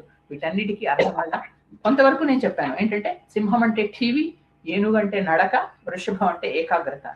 తర్వాత మళ్ళీ ఆయన ఇంకొక అలా రకరకాలుగా కనిపిస్తూ ఉంటాడు. ఆయన కనిపిస్తూ ఇక ఆ తర్వాత ఆయన యథా రాఘవ నిర్ముక్త, అది నేను ఈ శ్లోకం తర్వాత రాస్తాను. అంటే నేను రాముడి బాణంలాగా వెళ్ళాను అని తను ఎంత వినయంతో చెప్పాడంటే, రాముడు ఆ బాణానికి ఏం వేగము లేదు, దానికి ఒక లక్ష్యము లేదు, దానికి ఏమీ లేవు, శక్తి లేదు, అంతా రాముడిస్తే వచ్చింది. నాకు అంతే, నాకు ఏమీ బలము లేదు, వేగము లేదు, లక్ష్యము లేదు, అన్ని రాముడిస్తేనే నేను ముందరికి వెళుతున్నాను అని చెప్పడంలో ఒక కర్మ యోగి మాట్లాడిన మాటలు మన భగవద్గీత మనకు గుర్తొస్తుంది. కాకుండా ఒక భక్తుడు ఎంత వినయంతో తన గురువు గురించి, తన దైవాన్ని గురించి చెప్పుకుంటాడో అనమాట మనకు లెసన్స్ అన్నమాట. అంటే అంత వినయంగా, అంత చక్కగా ఉన్నాడు. ఆలోచిస్తూ అంత గరుత్మంతుడిలా తనని తను ఊహించుకున్నాడు. చివరికి ఆయన పోలిక తనను తాను గరుత్మంతుడిలా ఊహించుకుంటాడు అనేది కూడా ఒక పోలిక, అది కూడా రాసుకున్నాడు. ఆ విధంగా ఆయన ముందరకు వెళుతున్నాడు. వెళుతుంటే అదొక ఊహించుకుంటేనే అలా వెళ్ళగలరు అనేది యోగ శాస్త్రంలో ఒక రహస్యం. వెళుతున్నప్పుడు చెట్లు ఆయన్ని అనుసరించి, జంతువులన్నీ భయపడుతున్నాయి. ఈ విధంగా హనుమంతుడు తనని తను సిద్ధం చేసుకుని, నేను ఎక్కడ ఉన్నా సీతను వెతికి తీసుకొస్తాను. అందుకని ఆయన లక్ష్యం చెప్తున్నాడు. రామబాణం ఎప్పుడైనా లక్ష్యాన్ని నెరవేర్చుకునే వెనక్కి వస్తుంది. కాబట్టి నేను వెళ్ళి అక్కడ సీతాదేవిని చూస్తాను, వస్తాను. ఒకవేళ నాకు అక్కడ సీతాదేవి కనిపించకపోతే తెలియదు, రావణాసురుడు ఎక్కడైనా దాచొచ్చు, స్వర్గంలో దాచాడేమో, వెళ్ళి స్వర్గంలో వెళ్ళి చూసొస్తాను, అక్కడ ఉన్నా చూసొస్తాను, లేదా రావణాసురుడినే ఇక్కడికి పట్టుకొస్తాను అని వాళ్ళ వానరులకి ధైర్యం చెప్తున్నాడు. వాళ్ళు భయపడిపోతున్నారు కదా. అంతవరకు వాళ్ళ స్నేహితుడు, వాళ్ళ మిత్రుడు అనుకున్న వాళ్ళు ఉన్నట్టుండి ఈయన ఇంత ఎత్తు ఎదిగి ఇలా మాట్లాడి వెళ్తుంటేనే వాళ్ళు భయపడిపోతున్నారు. మీకేం భయపడకండి నేను అని మనకి ఆ భయం ఇచ్చే ఆంజనేయుడు. కాబట్టి ఆ విధంగా ఆయన బయలుదేరాడు. పైగా ఎలా వెళ్ళాడు ఆయన? చారణుల పదము అన్నారు అక్కడ. అంటే ఏంటది? అక్కడ మనకు చెప్పాను, అందులో 2 అర్థాలు ఉన్నాయి. ఒకటి, ఇప్పుడు శుభవార్త చెప్పేవాళ్ళు వెళ్ళే దారిలో వెళ్ళి, అంటే ఆయన వెళ్ళి సీతాదేవికి శుభవార్త చెప్పాలి. రాముడు అమ్మ నీ కోసం ఎదురు చూస్తున్నాడు, భయపడిపోస్తున్నాడు. అలాగే వచ్చి రాముడికి శుభవార్త చెప్పాలి. అందుకని ఆ దారిలో వెళ్ళాడు. ఎత్తులు, సిద్ధులు ఒక ఎత్తులో వెళ్ళగలరు ఆకాశంలో, చారణులు ఒక ఎత్తులో, విద్యాధరులు ఒక ఎత్తులో, తర్వాత ఇంకొక దేవతలు ఇంకో ఎత్తులు, అలా వాళ్ళలో కూడా గ్రేడ్స్ ఉంటాయి. ఈయన చారణులు వెళ్ళే మార్గంలో మొట్టమొదటి ఆ మార్గంలో వెళ్తున్నాడు. అక్కడి నుంచి ఇంకా ఇంకా ఇంకా అలా వెళ్తాడు అనమాట పైకి, మేఘాల్లోకి. అట్లా మొట్టమొదటి సముద్రం మీద వెళ్తాడు. సముద్రం పక్క నుంచి మన ఫ్లైట్ టేక్ ఆఫ్ గుర్తు చేసుకోండి. మన కిటికీలోంచి చూస్తూ ఉంటాం, విండో సీట్ లో కూర్చొని.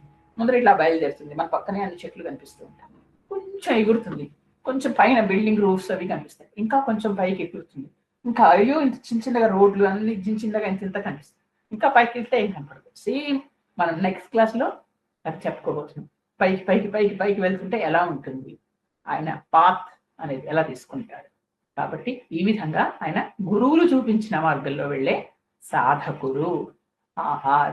తర్వాత ఒక జీవుడిని పరమాత్మని కలిపే గురువుగా, ఇన్ని విధాలుగా మీరు ఆలోచించుకున్న హనుమంతుడు కార్య సాధకుడిగా ముందరికి వెళుతూ మనందరినీ కార్య సాధనలు విజయం సాధించగలము అంటూ మనకు ధైర్యం ఇస్తూ ఆ విధంగా ప్రయాణం ఆరంభించాడు. స్వస్తి. అందరూ రాయండి, ఎవరు రాయడం మాకండి. ఎంతవరకు అర్థమైందో అంతే రాయండి. కొంచెం 4 లైన్లు మీరు రాసినా పర్వాలేదు, సుందరకాండ. నాకు ఇప్పటికి ఎంతమంది పంపించారో, అందరూ పర్సనల్ గా పంపించారు. అందరూ చాలా మంది మొదటిసారి అమ్మ అంటూ రాశారు, కానీ ఎంత అద్భుతంగా రాశారంటే నేను చెప్పలేను. చాలా చాలా బాగా రాస్తున్నారు, నేను చెప్పిన దానికంటే కూడా బాగా రాస్తున్నారు. కాబట్టి అది భగవంతుడు ఇచ్చిన శక్తి అమ్మ. అది సుందరకాండ రాయడం అనేది ఒక యోగం, వదులుకోకండి. ఇంతవరకు రాయని వాళ్ళు కూడా, ఈ రోజు అంతా నేను చెప్పాను, ఇంత మీరు చెప్పిన ప్రతి మాట రాయక్కర్లా, జస్ట్ తీసుకోండి, సారాంశం తీసుకోండి, ఎంతవరకు మీకు గుర్తుందో అంత రాయండి. ఈ రోజే రాయండి, రేపటికి మళ్ళీ మర్చిపోతారు. ఒక పేజీ ఈ రోజు మీరు నేను చెప్పింది రాయగలిగితే చాలు. ఒక్క క్లాస్కి ఒక్క పేజీ రాయగలిగినా చాలు. ఇంతవరకు రాయని వాళ్ళు కూడా రాసుకోండి. మీ చేత్తో మీరు సుందరకాండ రాయడం అనేది చాలా గొప్ప విషయం. చక్కగా రాసుకోండి. అంతకంటే మనకి ఇంకా కావాల్సింది ఏంటి కదా, అందరికి ఇంటికి మనకి అందరికి మంచిది. ఆయన ముందరే చెప్పాను ఎన్ని దానివల్ల ప్రయోజనాలు ఉన్నాయో. చక్కగా అవకాశాన్ని వినియోగించుకోండి.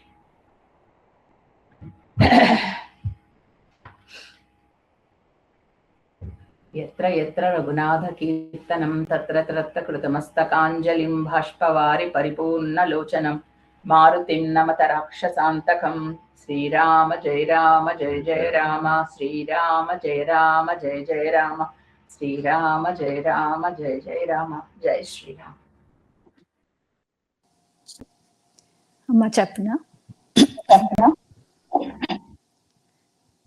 అమ్మ చెప్పనా? సుందరమైన కాండ కాబట్టి సుందరకాండ అన్నారు. ఇక్కడ రకరకాల సౌందర్యాలు ఉన్నాయి. వాల్మీకి ఇక్కడ సుందరంగా వివరించారు ఈ కావ్యాన్ని. వాల్మీకి 9 రకాలుగా చెప్పారు. 1 శబ్ద సౌందర్యం, 2 అర్ధ సౌందర్యం, 3 రస సౌందర్యం, 4 రామ సౌందర్యం, 5 సీతా సౌందర్యం, 6 హనుమత్ సౌందర్యం, 7 భగవత్ సౌందర్యం, 8 జీవ సౌందర్యం, 9 ఆచార్య సౌందర్యం. ఇలా 9 రకాలుగా అద్భుతంగా వివరించారు వాల్మీకి. ఇక్కడ రుద్రాంశ స్వామి అయితే అమ్మవారు శక్తి స్వరూపిణి. స్వామి సాధకుడై అమ్మవారిని కనుగొంటాడు. సుందరాకాండలో 2885 శ్లోకాలు, 68 సర్గలు, 500 బీజాక్షరాలు ఉన్నాయి. సుందర హనుమత్ మంత్రం ఇందులో ఉంది. ఇందులో కుండలిని సాధన ఉంది. త్రిజట స్వప్నంలో గాయత్రి మంత్రం ఉంది. యోగ రహస్యాలున్నాయి. శ్రీరామచంద్రుడు సుందరుడు. అత్యంత అందమైన కథ సుందరమైన సీతమ్మ కథ ఇది. అమ్మవారు సుందరమైన వనంలో కూర్చుంది. చాలా మనోహరమైన కావ్యం. హనుమంతుడి అంతర్సౌందర్యం, దృఢ నిశ్చయంతో లక్ష్యాన్ని ఎలా సాధించాడు. సుందరమైన మంత్రం. ఇందులో అన్నీ సుందరమే. ఇందులో మొదటి శ్లోకం కార్యసిద్ధి కలిగించే శ్లోకం. రావణుడు చాలా భయంకరుడు. అమ్మవారిని అపహరించాడు. సిద్ధులు వెళ్లే మార్గంలో వెళ్ళటానికి హనుమంతుడు నిర్ణయించుకున్నాడు. తా అనే అక్షరంతో రామాయణం.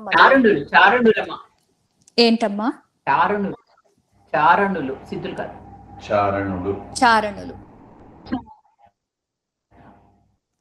తా అనే అక్షరంతో రామాయణం మొదలైంది. ఇక్కడ కూడా తా అనే మొదలైంది. సా కానీ తాతో కానీ శ్లోకాలు మొదలయ్యాయి అంటే సీత అని అర్థం. హనుమంతుడు శత్రుకర్షణ అని ఇక్కడ సంబోధించాడు. కామ, క్రోధ, లోభ, మోహాలని జయించిన వాడు అని అర్థం. రావణ అంటే గట్టిగా ఏడ్చి వచ్చేవాడు. శివుడే పెట్టాడు ఆ పేరు. రామ అంటే ఆనందింపచేసేవాడు. దుఃఖాన్ని జయించి ఆనందాన్ని జయించటమే రామాయణం.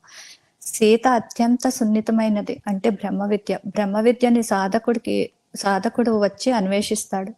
ఇక్కడ చారణులు అంటే ఏదైనా శుభవార్తని అందించేవాడు అని అర్థం. ఆచార్యులు చెప్పిన మార్గంలో వెళ్ళాలని నిర్ణయించుకున్నాడు అని కూడా అర్థం. చాలా కష్టమైన పనిని చేయటానికి హనుమంతుడు నిశ్చయించుకుని తన మెడని నిటారుగా నిలబెట్టి ఒక వృషభేంద్రుల్లా కనిపించాడు. 100 యోజనాలు ఎక్కడ ఆగకుండా దాటాలి, ఏది అడ్డు వచ్చినా అని నిర్ణయించుకున్నాడు. ఆంబోతు ఆగదు అని నందీశ్వరుల్లా ఆనంద స్వరూపంలా ఉన్నాడని చెప్తున్నారు ఇక్కడ వాళ్ళు. ఆయన రెండవ ఆలోచన లేకుండా ఉన్నాడు. ఇందులో రా అనేది అగ్నిబీజం. మనలో ఉన్న పాపం దగ్ధం అవ్వటానికి అన్నిసార్లు ప్రయోగించారు ఈ శ్లోకంలో. నేను దాటేస్తాను అని పట్టుదలతో ఉన్నాడు హనుమ. గోవులన్నిటికీ అధిపతి ఆంబోతు కాబట్టి అలా అన్నారు. దక్షిణామూర్తిలా కనిపిస్తున్నాడు అని కూడా చెప్తున్నారు. నామం చెప్పుకుంటూ ప్రాణాయామం చేసుకుంటూ చుట్టూ చూస్తున్నాడు హనుమ. పచ్చటి పచ్చిక బయళ్ళు కనిపించాయి. ఆయన దృష్టి మాత్రం వాటి మీద నీటి ముత్యాల్లా ఉన్నాయి. అద్భుతంగా ఉన్నాయి నీటి బిందువులు. దాని మీద హనుమంతుడు అటు ఇటు తిరుగుతున్నాడు. ఆయన దృష్టి మాత్రం వాటి ఏట్ల మీద లేదు. ధైర్యంగా ధీరత్వంతో ఉన్నాడు. ఇంద్రియ నిగ్రహంతో ఉన్నాడు. ఆకాశం వైపు చూస్తున్నాడు. హనుమ మహేంద్రగిరి ఎక్కి ఎలా ఎదిగాడంటే ఒక సింహంలా విజృంభిస్తున్నాడు. ఆయన వక్షస్థలం తగిలి మహావృక్షాలు పడిపోతున్నాయి. పక్షులు, మృగాలు భయపడిపోయాయి. ఆ మహేంద్రగిరి మీద అనేక ధాతువులు అనేక రంగులలో ప్రకాశిస్తూ ఉన్నాయి. ఆయన నడుస్తుంటే అనేక రంగుల పర్వతాలు కనిపిస్తున్నాయి. రంగురంగుల పువ్వులు కనిపిస్తున్నాయి. ఆయన కాలు చిన్నగా అదమగానే రంగురంగుల పువ్వులు ఆయన మీద పూజ చేస్తున్నట్టు రాలాయి. ఇంకా కొంచెం అదమగానే గుహలన్నీ ప్రకంపనతో మూసుకున్నట్టు అయ్యాయి. లోపల ఉన్న జంతువులు అరవటం మొదలుపెట్టాయి. ఇంకా గట్టిగా అదమగానే రాళ్ళు ఒకదానికొకటి ఒరుసుకుపోతున్నాయి. నిప్పు రవ్వల్లాగా అయ్యి ధాతువులు కరగటం మొదలయ్యాయి. పాములు పుట్టలు మూసుకుపోతుంటే పాములు లెగిసి కోపంతో అరుస్తున్నాయి. పాములు కోపంతో రాళ్లను కాటేస్తున్నాయి. పెద్ద పెద్ద అగ్ని రవ్వలు పుడుతున్నాయి. వృషభంలా ఏకాగ్రతతో, సింహంలా టీవీగా, ఏనుగుల బలంతో ఎగరటానికి సిద్ధపడి అందరికీ నమస్కరించాడు హనుమ. ముందు సూర్యుడికి, తర్వాత మహేంద్రుడికి నమస్కరించాడు. వాయుదేవుడికి, బ్రహ్మకి, ఇతర దేవతలకి నమస్కరించాడు. మీ వల్లే ఎగురుతున్నాను అని వినయంగా నమస్కరిస్తున్నాడు. తూర్పు వైపు తిరిగి మళ్ళీ తండ్రి వాయుదేవుడికి నమస్కరించి శరీరాన్ని పెంచడం మొదలుపెట్టి 4 దిక్కులకి నమస్కరించాడు. పున్నమి రోజు చంద్రుడిలాగా అద్భుతంగా పెరిగిపోతున్నాడు. చేతులతో పెద్ద పర్వతాల్ని అదిమి చూసుకుంటుంటే మహేంద్రగిరి అదిరిపోయింది. పైన అనేక ధాతువులు, రసాలు జారుతూ, పువ్వులు రాలుతూ అద్భుతంగా కనిపిస్తోంది. అదే మహేంద్రగిరి మీద అనేక ఔషధులు, మూలికలు ఉన్నాయి. అనేక మంది ఋషులు తపస్సు చేసుకుంటున్నారు. వారు ఏం జరుగుతుందో అని ఎదురు చూస్తున్నారు. విద్యాధరులు అనే దేవతలు అక్కడ ఆహ్లాదంగా కూర్చుని ఉన్నారు. ఏం జరుగుతుందో అని వారంతా ఆకాశంలోకి ఎగిరి భయంగా చూస్తున్నారు. అక్కడ ఉన్న సిద్ధులు ఇక్కడ పర్వతాకారుల్లా కనిపిస్తున్నాడు. ఆయన పవనపుత్రుడు. రామకార్యం కోసం ఈ సముద్రాన్ని దాటి అసాధ్యమైన పనిని సాధించటానికి వెళ్తున్నాడని చెప్పారు. హనుమ సింహనాదం చేసి రోమాలు విరుచుకొని తన తోకని నేలకేసి విదిలించి కొట్టాడు. ఎగరటానికి ఇంకా సిద్ధపడుతున్నాడు. ఇక్కడ ఒక కథ చెప్పుకుంటే, పార్వతీదేవి నారాయణుడికి సహాయం చేయాలని ఉంది అని శివుణ్ణి కోరింది. నువ్వెలా వస్తావు, తోకలా వస్తావా అంటే, అవును నేను తోకలాగే వస్తాను అంటే, శివాంశ శివుడైతే వాలం పార్వతీదేవి. సీతాదేవి ఏడుస్తుంటే తోటి స్త్రీగా బాధపడి తోకైన పార్వతీదేవి లంకను తగలబెట్టిందని పెద్దలు అంటారు. ఆయన వాలం నిలువుగా నిలబడింది. తోకలోంచి ఆయన తల కనిపిస్తోంది. బాహువుల్ని ఇనుపగదలా స్తంభింపచేసి ఊపిరి బిగబట్టి పాదాలను నొక్కిపెట్టి మార్గం చూస్తున్నాడు. ఎగరబోయే ముందు తన వాళ్ళందరితో, నేను వాయువేగంతో రామబాణంలా వెళ్ళబోతున్నాను. అక్కడ సీత లేకపోతే రావణుడిని బంధించి తీసుకువస్తానని చెప్పాడు. ఏది ఏమైనా సీతమ్మని చూసే వస్తానన్నాడు. సంసార సాగరం దాటి భగవద్ దర్శనం చేసుకుని వస్తాను అని మనకి చెప్పకనే చెప్తున్నాడు. రాముడి కోసం చేస్తున్నాను అన్నాడు. తన కోసం ఏది చేయటం లేదని, రామబాణంలా వెళ్తున్నానని చెప్తున్నాడు. నాకు శక్తిని, బలాన్ని రాముడే ఇస్తున్నాడని వినయంగా చెప్పుకుంటున్నాడు. లక్ష్య సిద్ధి చేసుకుని వస్తానని మాత్రం చెప్తున్నాడు. గరుత్మంతుడిలా ఒక్కసారి ఎగిరాడు. ఆయన ఎగురుతుంటే ఆ వేగానికి కొన్ని వృక్షాలు ఆయనతో పాటు వేళ్లతో లెగిసి ఎగిరాయి. కొంత దూరంలో మళ్ళీ సముద్రంలో పడిపోయాయి. ఆ చెట్లు వెళ్లే తీరు ఆత్మీయులు కొంత దూరం సాగనంపుతున్నట్టు భావం కలిగింది వాల్మీకి. కార్యసాధకుడు హనుమంతుడి ప్రయాణం మొదలైంది సీతాన్వేషణ కోసం. వర్ణాలు కూడా చక్కగా చెప్పారు. చాలా చాలా బాగా రాస్తారండి. చాలా బాగా రాస్తారు.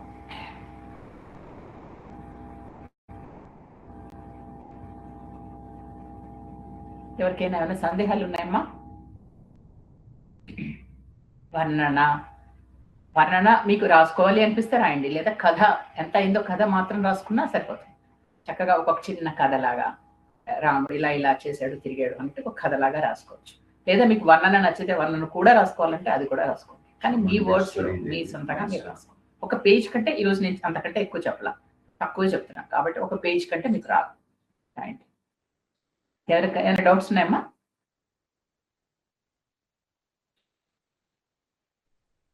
చాలా బాగుంది వల్లి గారు, చాలా బాగా వర్ణించారు. హనుమంతుడిని పెరగడం, ఆ పర్వతం మీద ఉన్న పాములు బయటకు వచ్చేసి వాటి యొక్క రాళ్ల మీద అవి కాటేస్తే ఆ రాళ్ళు కూడా పగిలిపోవడం చాలా బాగున్నాయి. సముద్రుడి గురించి కానీ చాలా బాగా చెప్పారు. చాలా బాగుంది. వాల్మీకి చెప్పడం కదా, రాసిన తీరు అంత అద్భుతంగా రాశారు. నెక్స్ట్ అది తోక గరుత్మంతుడు తీసుకెళ్తుంటే, పాములు తీసుకెళ్తుంటే ఎలా ఉండో అట్లా వివరించడం, అవన్నీ కూడా చాలా బాగుంది. దీంట్లో అందరినీ చూపించారు. అంటే వృషభాన్ని, ఏనుగుని, అన్నిటిని రకాలుగా అన్నిటిని వర్ణించారు. చాలా చాలా చాలా బాగుంది నిజంగా. అంత సుందరంగా, చాలా పర్వతం మీద ఇన్ని రకాలు ఉంటాయిగా, ఇంతమంది పర్వతంలో, ఇంతమంది లోపల యక్షులు, కిన్నర్లు వీళ్ళందరూ లోపల వచ్చి ఉన్నారు. ఆయన యొక్క కాలి దానికి భయపడిపోయి బయటకు వచ్చి పరిగెత్తి ఆకాశంలోకి ఎగిరిపోయారని చెప్పడం కానీ, ఇవన్నీ చాలా బాగుంది.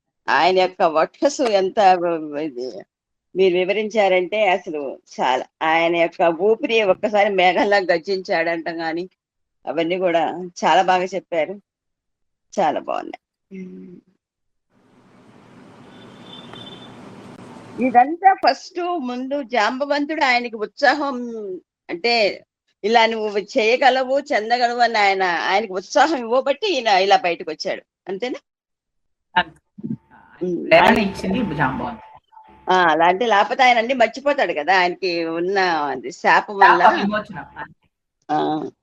ఇవన్నీ ఆయన చెప్పబట్టి చాలా చక్కగా తన శరీరాన్ని పెంచడం గాని అన్ని తండ్రులకి వీళ్ళందరికీ అదే నమస్కారం మొక్కటం గాని చేయటం గాని అంత ఇదిలో కూడా ఎవరిని మర్చిపోకుండా ప్రతివైపు తిరిగి 4 దిక్కులు మీరు చెప్పారు చూసారు, తూర్పు పడమర ఉత్తర దక్షిణం, అవన్నీ కూడా మీరు చాలా చక్కగా చెప్పారు.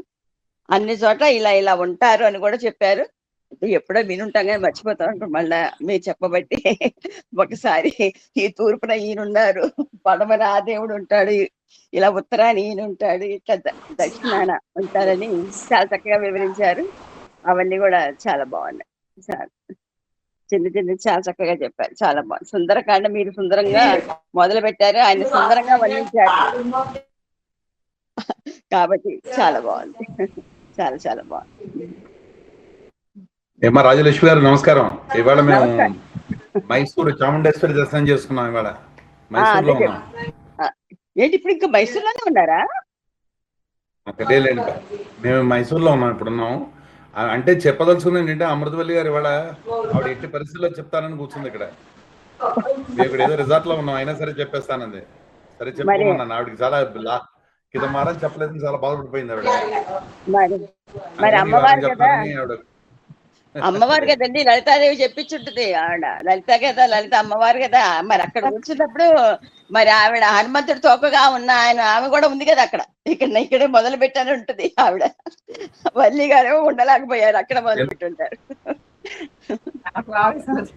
అంటే నిన్ననే మాకు అశౌచం తొలగిపోయిందండి, దాంతో ఇవాళ ఇంకా మొదలెట్టేస్తుంది అనమాట.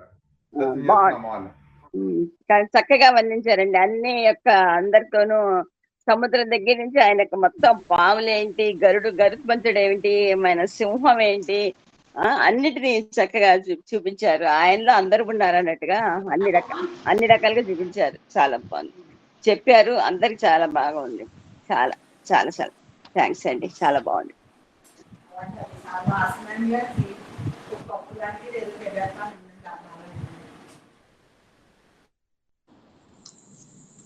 అమ్మ సాధనా పరంగా చాలా బాగుందమ్మా. నిజంగా సాధనా పరంగా తీసుకోగలిగితే దాని ప్రతి వాక్యంలోనే నిజంగా చాలా అద్భుతంగా ఉందమ్మా. అంటే మామూలుగా సుందరాకాండ సుందరకాండం చదవడం వరకే ప్రతి మొదటి శ్లోకం నుంచి కూడా దాంట్లో సాధనకు మనం ఎలా తీసుకోవాలన్నది మేము వివరించిన విధానం చాలా అద్భుతంగా ఉందమ్మా. ధన్యవాదాలమ్మా. రావణ నీతాయ సీతాయ చాలా బాగుంది, ధన్యవాదాలు.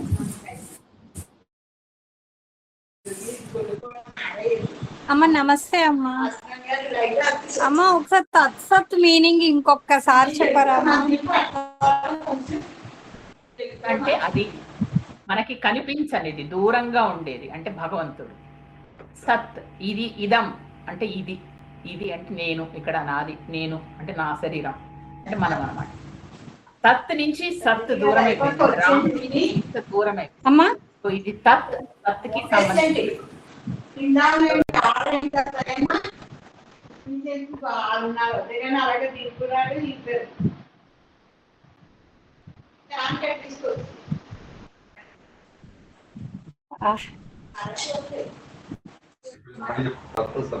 సరస్వతి సరస్వతి గారు ఇంకా బంద్ అవ్వలేదు. తత్ అంటే అది, దూరంగా ఉన్నది, కనిపించనిది అంటే భగవంతుడు. ఇది ఇదం, అది సత్ కాదు, ఇది సత్ అంటే ఇది మన శరీరం మనం అనమాట.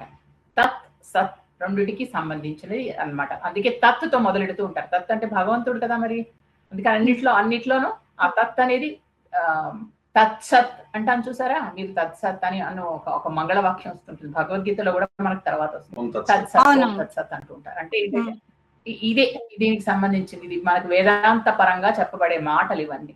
కాబట్టి తాతో తత్తో స్టార్ట్ అవుతూ ఉంటాయి ముఖ్యమైన శ్లోకాలు, ముఖ్యంగా సుందరకాండ, తర్వాత హనుమంతుడు రావడం, రామాయణంలో మొట్టమొదటి శ్లోకం అన్ని తత్తో మొదలవుతూ ఉంటాయి. కాబట్టి ఇంకోటి ఏంటంటే ఇక్కడ ఏంటంటే తత్ అనేది భగవంతుడు, ఇదేమో మనం కదా, ఇక్కడ భగవంతుడికి దూరమైన ఒక జీవాత్మ, దానికి సంబంధించిన విషయం కాబట్టి అది తత్, ఇది సత్. అది కాకపోతే ఇంకోటి సీత అనే దానిలో కూడా సా అనేది ఒక బీజాక్షరం, తా అనేది ఇంకొక బీజాక్షరం. ఇందులో ఏంటంటే నిజానికి పెద్దవాళ్ళు చెప్పడం, ఇందులో ఉన్న 68 సర్గల్లో ప్రతి సర్గలో మొదటి అక్షరం తా గాని సా గాని వచ్చేటట్టుగా వాల్మీకి రచించాడు. ఎందుకంటే సీత అని పేరుందని కాదు, అవి బీజాక్షరాలు కాబట్టి. అంత శ్రద్ధగా ఆయన, అంత ప్లాన్డ్ గా ఆయన రచించిన సుందరకాండ. అంటే మనకు తెలియకుండా మనం చదువుకొని వెళ్ళిపోతూ ఉంటాం, కానీ మనం జాగ్రత్తగా గమనించుకుంటూ ఉంటే ఇందులో 500 బీజాక్షరాలు ఉంటాయి అని చెప్పారు.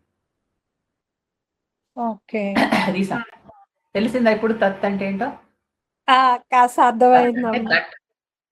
దట్ అంటే దట్, ఇదం అంటే దిస్, ఇది.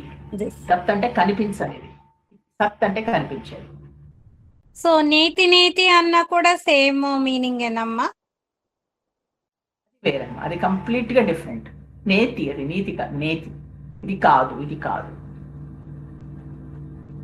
ఇది నేతి నేతి అని వదిలేస్తూ ఉంటారు. అంటే అన్ని పెట్టుకుని ఇది కాదు, ఇది కాదు, ఇది కాదు, ఇది కాదు అన్ని తీసుకెళ్ళిపోతుంటే ఏదైతే మిగులుతుందో అదే పరమాత్మ అని చెప్పారు. అది వేదాంత పరంగా ఇంకొక మాట. కానీ ఇక్కడ మనకి చెప్పింది మనం తత్ సత్. ఓకే, కొంచెం మాటలు మనకి కష్టంగా అనిపిస్తాయి, మనకి మనం 4-5 సార్లు చెప్పుకుంటూ ఉంటాం కాబట్టి వచ్చినప్పుడల్లా నీకు అర్థమైపోతుంది. అదే ఆ మీనింగ్, ఆ నేతి మీనింగ్ వదిలేసాయి, నేతితో సంబంధం లేదు, నేతిని పట్టుకురాకు ఇప్పుడు, ఎందుకంటే అది కొంచెం డిఫరెంట్. ఇక్కడ నువ్వు పట్టుకోవాల్సింది తత్ అనే మాటని, సత్ అనే మాటని. ఓకే ఓకే, థ్యాంక్ యూ అండి, థ్యాంక్ యూ.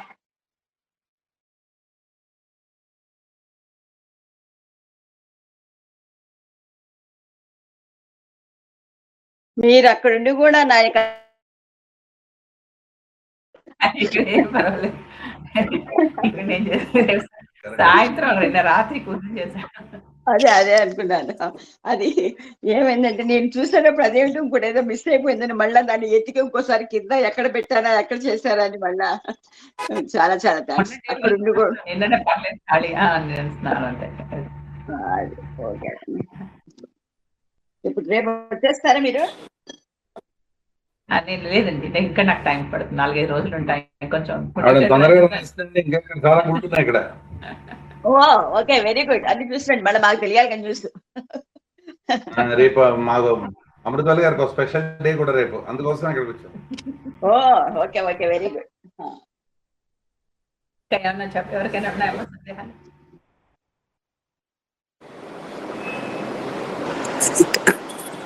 నేను వల్లి గారు సూట్ కేస్ తో పాటు బుక్స్ కూడా ఎప్పుడు ప్యాక్డ్.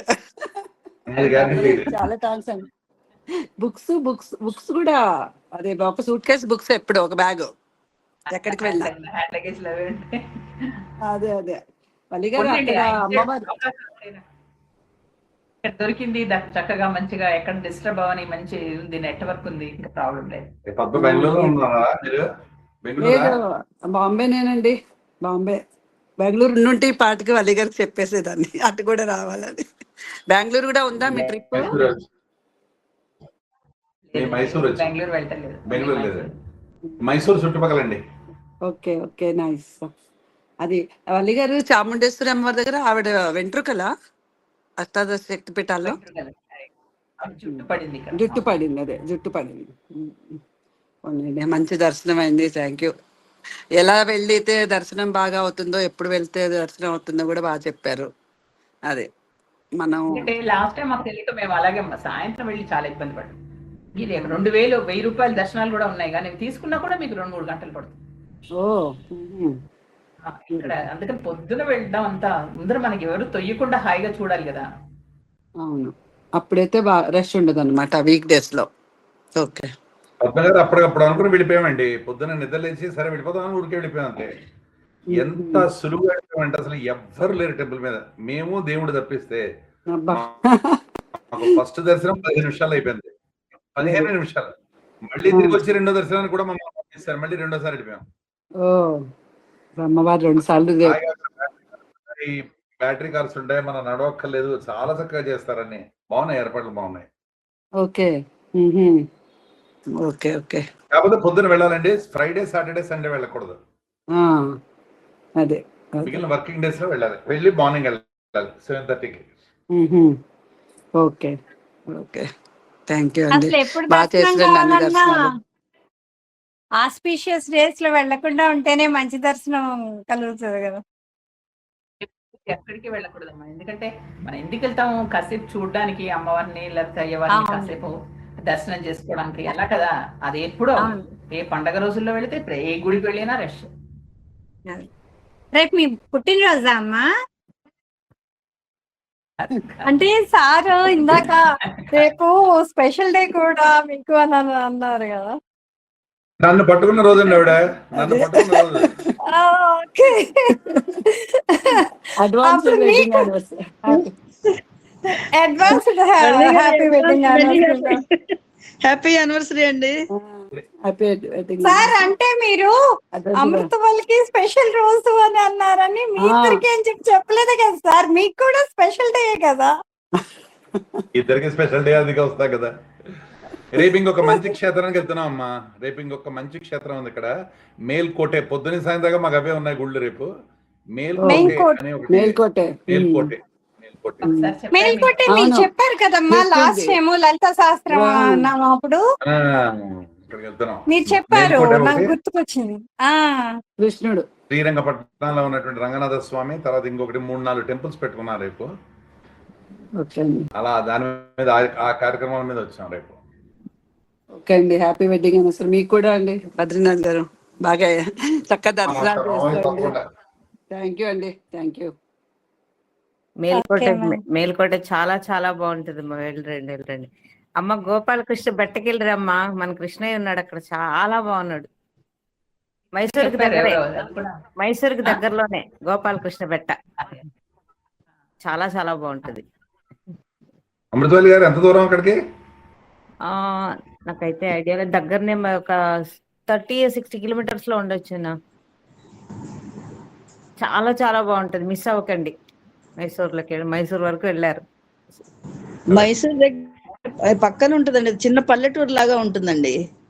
వెళ్ళాలి, పైకి వెళ్ళాలి. అక్కడ వీరప్ప పల్లెటూరు అడవులు లాగా ఉంటుంది, దాటుకొని చాలా వెళ్ళాలన్నమాట. బాగుంటుంది. అక్కడ దక్షిణ గాని పూలు గాని ఏమి పెట్టడానికి లేదు, ఏమి పెట్టొద్దనే చెప్తారు అందరూ. గోపాలకృష్ణ మెట్టావా? గోపాలకృష్ణ దక్షిణ బెట్ట అంటే కొండ కదమ్మా, గోపాలకృష్ణ బెట్ట. అక్కడ రాత్రిపూట ఏనుగులు, మొత్తం అడవి మృగాలన్నీ సంచరిస్తాయి రాత్రిపూట. చాలా బాగుంటుంది. వీరప్పని అడవులు దాటుకొని పైకి వెళ్ళాలా. మన వెహికల్ తీసుకెళ్ళినా కింద మళ్ళీ వాళ్ళ బస్సు ఉంటుంది, మినీ చిన్న బస్సు. పైకి వెళ్ళాలి ఆ బస్సులో అన్నమాట. అది కూడా మీరు పొద్దున్నే వెళ్ళండి, చాలా ప్రశాంతంగా. అసలు ఏ టైంలో వెళ్ళినా ప్రశాంతంగా, చల్లటిగా, చాలా చాలా. కృష్ణయ్య ముఖ్యంగా మిస్ అవ్వద్దని. అదే కదా. 78 కిలోమీటర్స్ చూపిస్తుందమ్మా మీకు మైసూర్ నుంచి. ఆ, 1 hour 45 minutes చూపిస్తాను. వీటిల్లో నాకు అడ్జస్ట్ అవ్వాలి. ఇంకా 4-5 ఉన్నాయి. ఇక్కడ నిమిషాంబ టెంపుల్ ఉంది. నిమిషాంబ దేవి టెంపుల్ ఇక్కడ మన కావేరి నది పక్కలోనే ఉంటుంది, చాలా బాగుంటుంది అమ్మవారు. అందుకే నాకు ఆ నది పక్కన దాని గురించి చాలా విన్నాను. శ్రీరంగం చూసుకొని మీరు ఇలా అట్నుంచి అంటే పెట్టాను. దగ్గరే అమ్మా. నిమిషామ్మ కూడా అమ్మవారు. మళ్ళీ శ్రీరంగంలో జంబుకేశ్వర శివుని ఆలయం కూడా ఉంటది కదమ్మా. పట్నా ఎప్పుడో వెళ్ళాను శ్రీరంగపట్నం. నేను చాలా చిన్న మళ్ళీ వెళ్ళాలి. చాలా చాలా బాగుంటుంది. అక్కడికి దగ్గరే నిమిషాంబ కూడా. శ్రీరంగము, నిమిషాంబ వీళ్ళందరూ దగ్గరే. నేను చూసారా last మీరందరూ time మాకన్నా ఎంత పుణ్యాత్మలో అర్థమైందా? ఆవిడ ద్వారా పుణ్యాత్ములు. ఇంకా పుణ్యాత్ములు అవుతున్నాడు బాబోయ్ మీ ద్వారా. అసలు ఈ రోజు రామాయణంలో అసలు ఈ రామాయణం వింటున్నాం, చూస్తున్నాం, చదువుతున్నాం, కానీ ఇంత కొత్త కొత్త పరిశోధన అంతా ఎక్కడెక్కడ క్యారెక్టర్లు అన్ని భలే చెప్తున్నారు అసలు అంతా.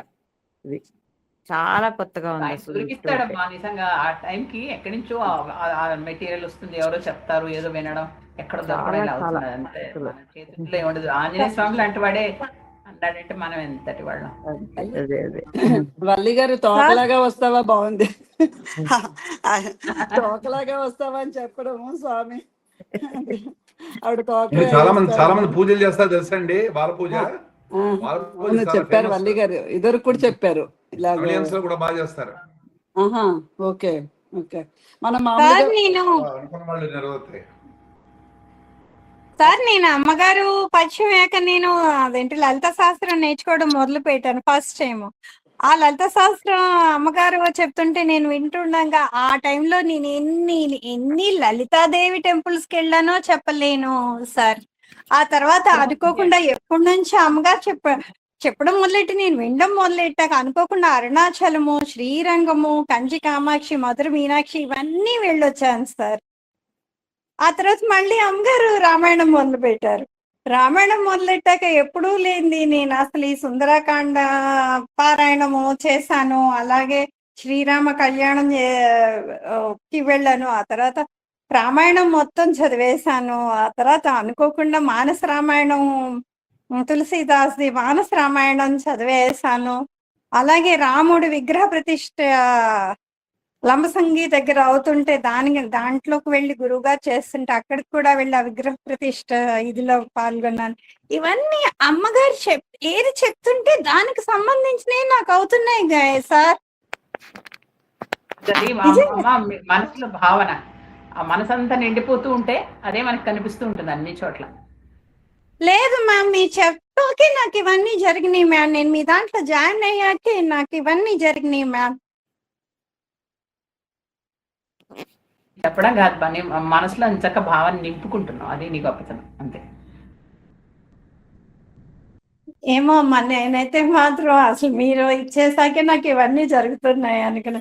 ఎప్పుడు నాకు రాముడు ఇది అంత ఏమీ ఉండేది కాదు. విచిత్రంగా మీరు చెప్పాక నేను అనుకోకుండా అలా చేయడం, మళ్ళీ రాముడి చదవడం భలేగా అయిపోయినాయి. అసలు సంథింగ్ ఏదో ఉంది మ్యామ్. మీరు ఎప్పుడు మీరు ఇంత బాగా చెప్తున్నారు కాబట్టి ఎప్పుడు మీరు సుందరకాండ చదివినా గట్టిగా చదవండి. ఇంట్లో కూర్చొని చక్కగా గట్టిగా చదవండి, మెల్లగా చదవండి. చాలా మంచిదండి అన్నిటికీ. వైబ్రేషన్ వచ్చేస్తుందండి బాడీలో. అంత మంచి మనసులో మాత్రం చదువుకోకుండా సుందరకాండ ఒకటి మాత్రం పైకి చదవండి. పైకి చదవండి, గట్టిగా చదవండి, మీ ఇంట్లో వాళ్ళందరికీ వినపడేలా చదవండి. ఓకే ఓకే అర్థమైంది. నేనంటే ఒక రోజు వచ్చేయమంటాను. అమ్మ మీరు సుందరకాండ మొదలు పెట్టి వస్తానంటే వచ్చి సుందరకాండ మొదలు పెడితే ఎక్కడెక్కడ ఆపాలో కూడా మీరు కొంచెం చెప్పండి మ్యామ్. చేయొచ్చు. హైదరాబాద్ క్లాస్ లో చెప్తా. హైదరాబాద్ లో okay okay thank you thank you. మీ ఇద్దరికి పెళ్లి రోజు శుభాకాంక్షలమ్మా. ముందుగా అన్ని దర్శనాలు చక్కగా చేసుకొని రండి. నమస్కారం అండి. నమస్కారం అండి. బాయ్ వల్లి గారు. బాగా మా అందరికి ఇంకా బాగా చెప్తారు అన్ని కొత్త కొత్తవన్నీ. ఓకే అండి, థ్యాంక్ యూ, బాయ్. చివరం కలుద్దాం. చక్కగా లోపల రాయండి అందరూ, ఎవరు వదలద్దు. ఎందుకంటే మళ్ళీ నెక్స్ట్ వీక్ అయ్యేసరికి ఇంకా మెటీరియల్ ఎక్కువ అవుతుంది. అందుకని ఒక పేజ్ రాసుకొని పెట్టుకోండి చక్కగా. ఓకే, నమస్కారం.